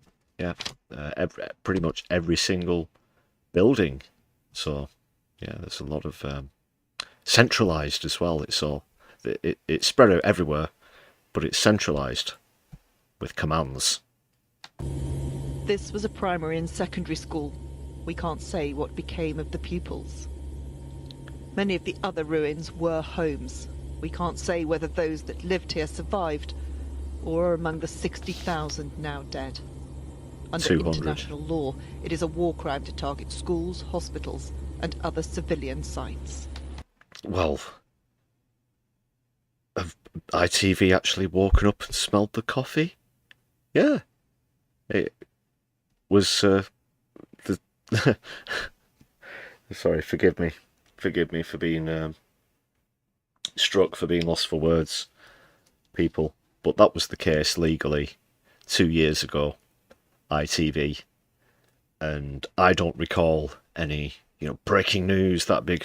My God, Israel! Look what Israel are doing! Oh no! There's been October 7th, sausage, but they're now actually recognising that fact, are they? Interesting. I'll rewind that a little bit just so it's quite refreshing to hear from mainstream media. Ruth Guthrie, thank you very much for the super chat there. Let's show that some love and appreciation, people. And yeah, great message as well. Please give your financial support if you can to Gaza. Like I said on a recent stream as well, another reason why this blockade of aid just has to end, because the more people will see it flowing in, the more they want to contribute. Because at the moment, if it's sitting, perishing for weeks on end, unfortunately that'll discourage a lot of people, because they know that there's months worth of food just at the door of Gaza, but Israel is stopping it from getting in. So we have to do everything that we can. And it's that bad of a crisis at the moment, people. I believe the current going rate for a bag of flour is something in the region of $50 US. $50 US for a bag of flour. I saw that stat on social media. If you can verify or update me on that, I would appreciate it. Let's just get back to the clip though. Thanks again for that, Ruth. Solidarity. Under international law, it is a war crime to target schools, hospitals, and other civilian sites. This landscape of destruction looks otherworldly, yet it's not. It is this world, and what is happening may yet come to define one of its darkest eras. One that casts a stain on humanity, which will endure for generations. Yeah, I noticed something else as well recently I wanted to point out. Do you know, well, of course you're aware of disaster films, of course, as a concept. When you see those, whether it's a natural disaster or an alien a war film or War of the Worlds type thing, which I think a new incarnation of which was released recently. But in the epilogue scenes where you see the ruins of the city, and think about films like Independence Day and Armageddon and things like this, there are still recognisable elements of the city, aren't there? Some of the, the landmarks or whatever, if not a bit crumbled. So they might have the Statue of Liberty has an arm missing, things like this, or the Empire State Building, with nearly all of its windows missing, so on and so forth. But it's still recognisable almost as a city. Oh, that's the ruins of such a city. Whatever. This, look, there's no landmarks whatsoever. Not that Gaza was a Manhattan-like skyscraper type of structure anyway. But the comparison's still valid because you can't recognise any of it. When we say beyond recognition, it's not just figuratively, it's not just a figure of speech. It almost means literally. And it's very difficult for them to point out which buildings were there. So it's in a worse state than script writers, film writers leave a city in at the end of the dystopian Hollywood nightmare. So it's beyond, that puts it beyond imagination as well, literally in that category. Goodness me, Emma, those pictures, it's hard to overstate the extent of the destruction, isn't it? It is, and we only flew over part of... Sorry, just quickly again, that irks me as well. Well, fuck me, well, this is a turn-up, isn't it? This hasn't been going on for 2 years. I'm sure that Emma's going to rightly lay out the reality of what's happening there, but the fact that he just looks so shocked, despite what the world has been saying about this for the last 24 months. I mean, come on, man, get with the programme. This is ITV News, for fuck's sake. Gaza, but the areas we flew over were completely devastated, and it's very difficult from the height we were, because we're not allowed in, to actually get any more detail than we managed to get there. But it was perfectly clear that there were huge areas of complete destruction, and the people were still trying to live within those areas. You could see on certain pictures just a little bit of movement where people were obviously just trying to eke out some form of survival there. Oh, so this is why 250,000 people keep showing up in London on Saturdays, right? Oh, God. awkward now, really, isn't it? We were just too busy talking about sausages and hummus. Oh dear. Oh golly gosh. Yeah, good one in the chat there, MIDI Doctors. Oh golly gosh. And we also got the opportunity to speak to people who were leaving Gaza through Jordan, through medical evacuations. And it was very clear from speaking to them just how desperate that situation is. We can't get in order to say and show ourselves directly, but their testimonies were incredibly strong. They spoke of the devastation. They spoke of there being very little left of Gaza. And they kept speaking over and over again about their hunger. These are children who'd lived through war and who also had very, very serious injuries. But when we asked them how they felt, the only thing they told us was how poorly they felt, the pains in their stomachs and their need for food. Yeah, it's almost unimaginable. I've heard it described to me from somebody who I know actually went on hunger strike. And it doesn't sound like something that I would wish on anybody. So just to imagine that on such a massive scale, it's the absolute pits of humanity.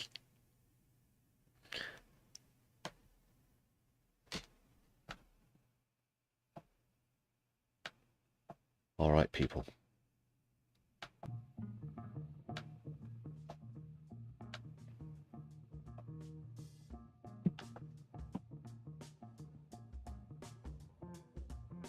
So a lot of us have said, this is beyond the pale, and that's why there are so many protests taking place at the moment.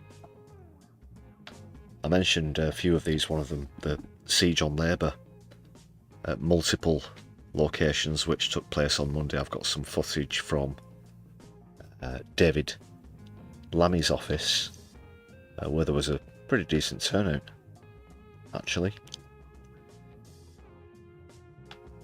So let's see what's happening there, people.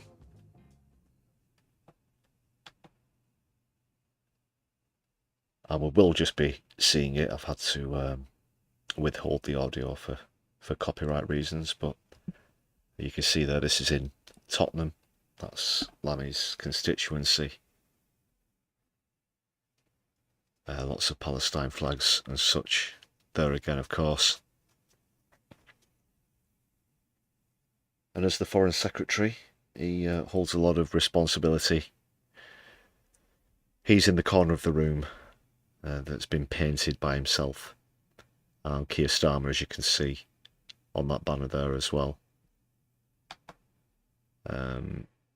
Just going to catch the last bit of this, actually. I think I can play the audio for this bit of a testimony.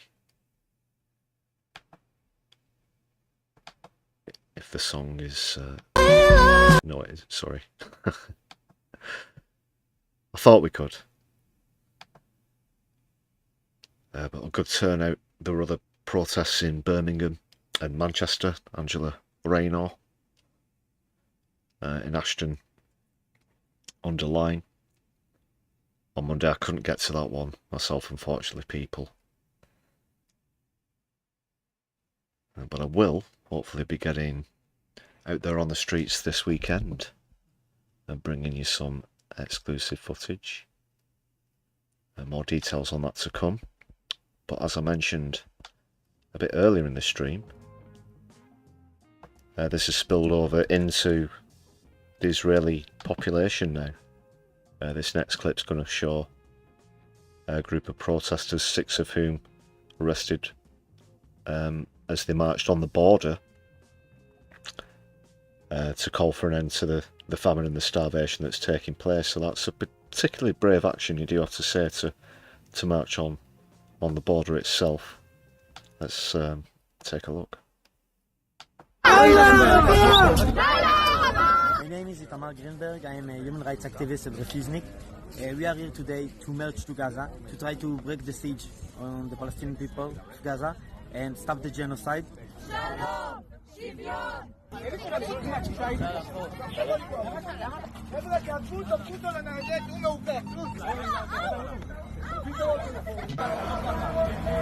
קדימה, תעלו למדרכה, תודה. אני פה עם זינקה אחת עם...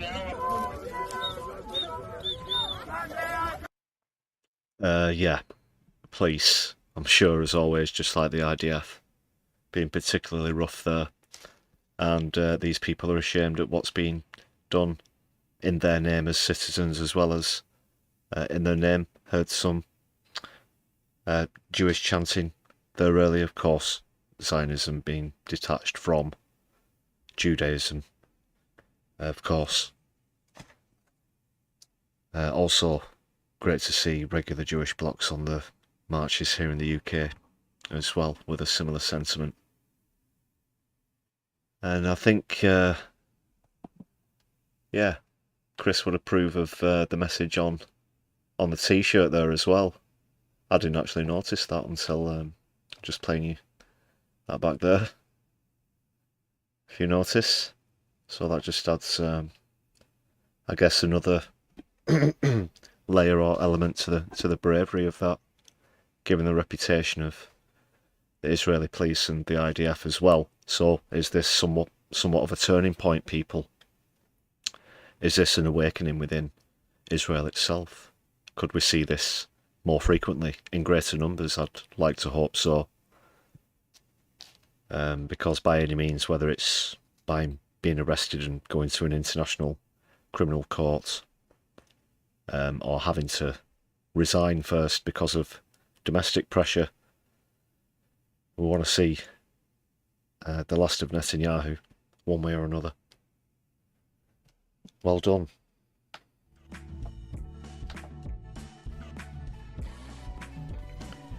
It's a rare thing indeed. Non-Zio members of the public, because we all know how much propaganda there is, how indoctrinated a lot of the population is, a lot of the lies that they're fed about the origins of the creation of Israel as a country, about the history of Palestine as a country. They teach the opposite of the truth, essentially. So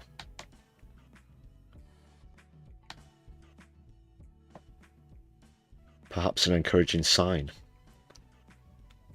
And speaking of signs,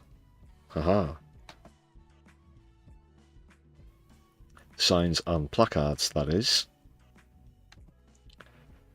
I did mention I could potentially be bringing you some footage from a protest this weekend. Now that this is all out in the open, I can reveal to you that over 500 people have committed to action. This will be with Defend Our Juries, whose members, of course, were arrested recently for holding up placards in support of Pal Action. So this is the Lift the Ban protest.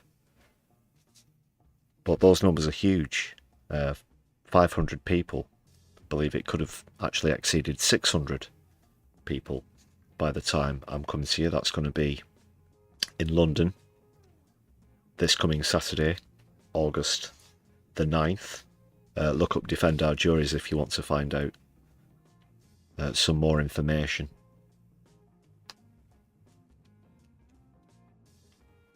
So hopefully I can bring you some interviews and footage. I'll know for certain whether I'm going down within the next 48 hours, I think.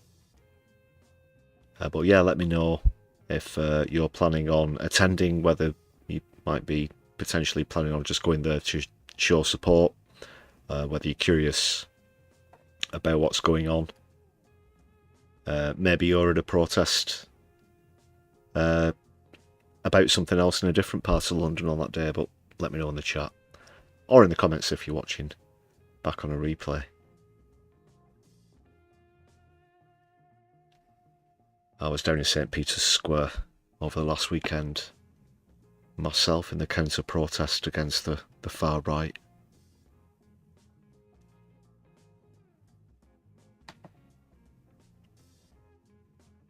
So I'll be out there again next weekend. Out on the streets.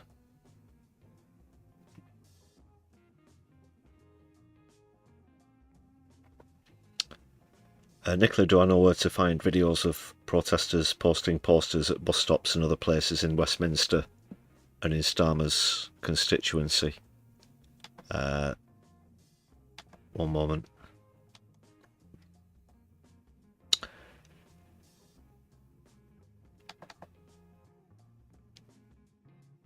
I'm just going to pull up a clip that I used, was it on the last stream? On a recent stream. And it was on advertising spaces, even on the tube and things like that. Just let me quickly check out if I actually mentioned the name of the uploader in the compilation.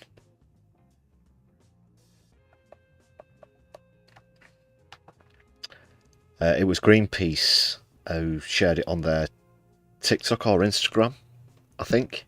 So that's where I got that clip from. And they did it all around Westminster Station, it was. So I used that one pretty recently, might be worth checking out. I think you'll probably find something agreeable on there anyway. Yeah. So I hope that helps.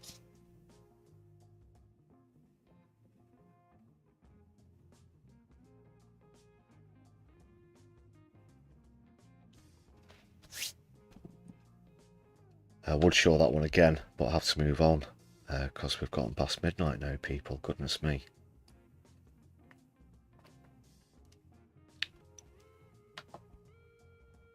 What else did I just quickly want to mention?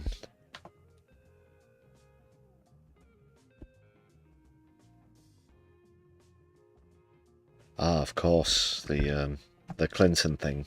Yeah, very quickly.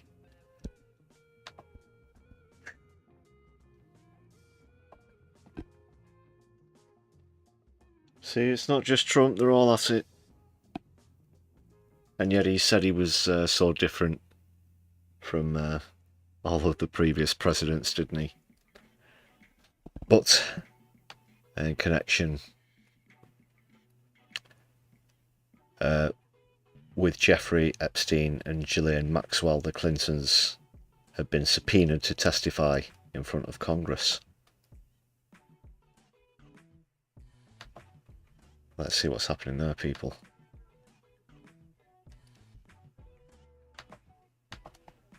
Oh, it's another one for the tisk files, I think, people. Tisk. I would say disappointed, but that implies an element of surprise, which I can certainly say is lacking.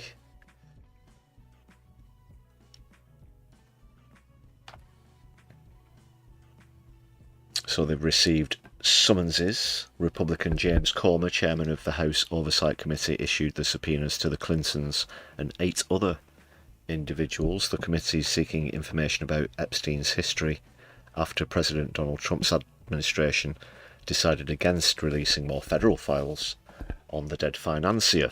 Financier, that's one way of putting it.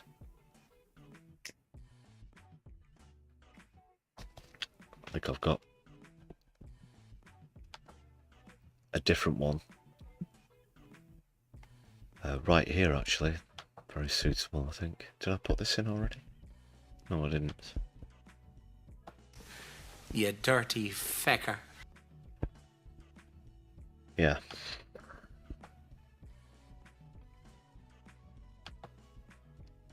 You certainly could say that. Where were we?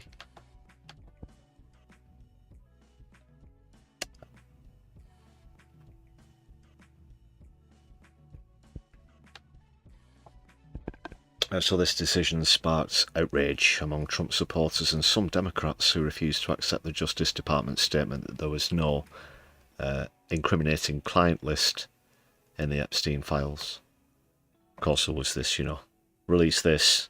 Oh, we're going to be releasing these. Oh, they don't exist. No, they do exist. We'll release this little bit of the thing that doesn't exist. It's Schrodinger's file. Of course, Ghislaine Maxwell herself was recently pulled in for further questioning.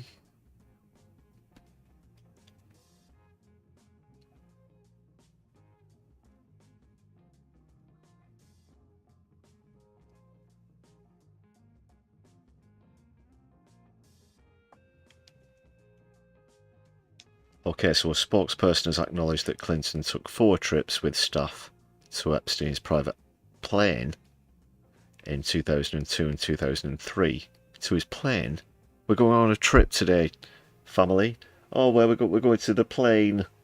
What, is the plane going anywhere? No, we're just going to sit on a runway in a plane. It's a holiday. The plane isn't going to an island. So we also met with Epstein in New York in 2002. Clinton also visited his New York apartment around that time. Right. I don't know if it's in this article here, but for the sake of brevity, apparently there is a picture, and this was on the BBC earlier. I'm not sure if it's in this particular article, but a picture of Bill Clinton receiving a massage from one of Epstein's victims. So that heavily implies that that was a minor.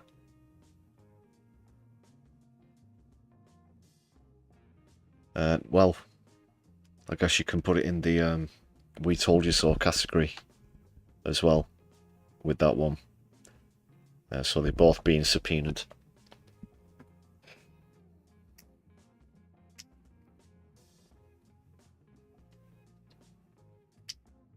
Move over Monica Lewinsky. Did you ever hear about that scandal, of course, that Clinton was involved with? Back in the 1990s, that would have been, I guess, yeah, early 1990s.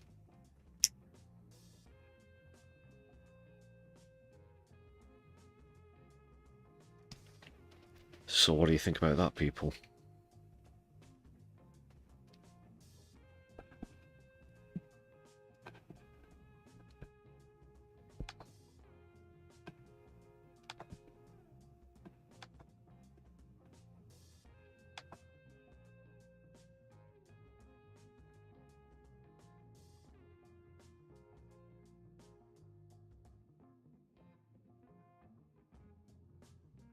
Well, I said there was a lot to pack in tonight, didn't I?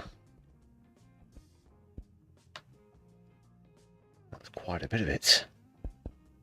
Can you dig it? Can you dig it?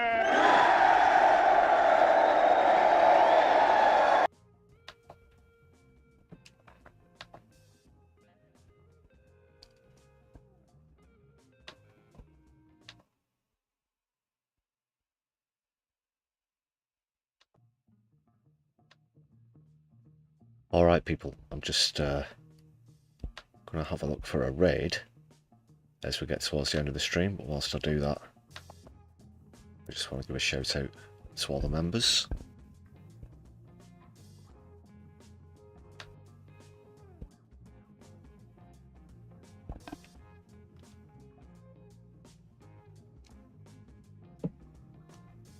I hope you can all see that. Not a great time to have a technical meltdown.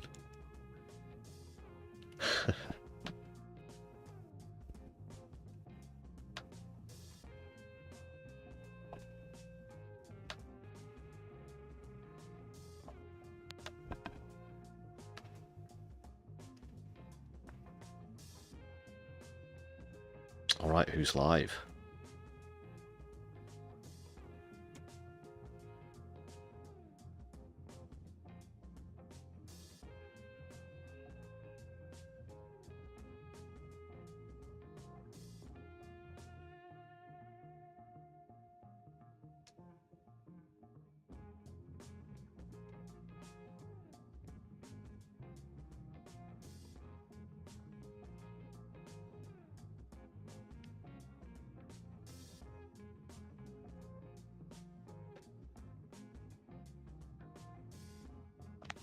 We have the aforementioned U-space. U-space? This space.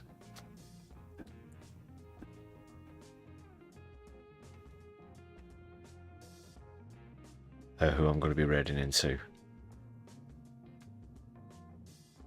Okay, so thanks a lot for joining me on tonight's live stream, everybody. I'll be back with you for more live streams during the week, more Brews at 10. Keep an eye out for those. I'll be joining you on this space in but a moment. But for now, that's all from me here. Take care, everyone. Man after, I'll be seeing you soon. Free Palestine, power to the people.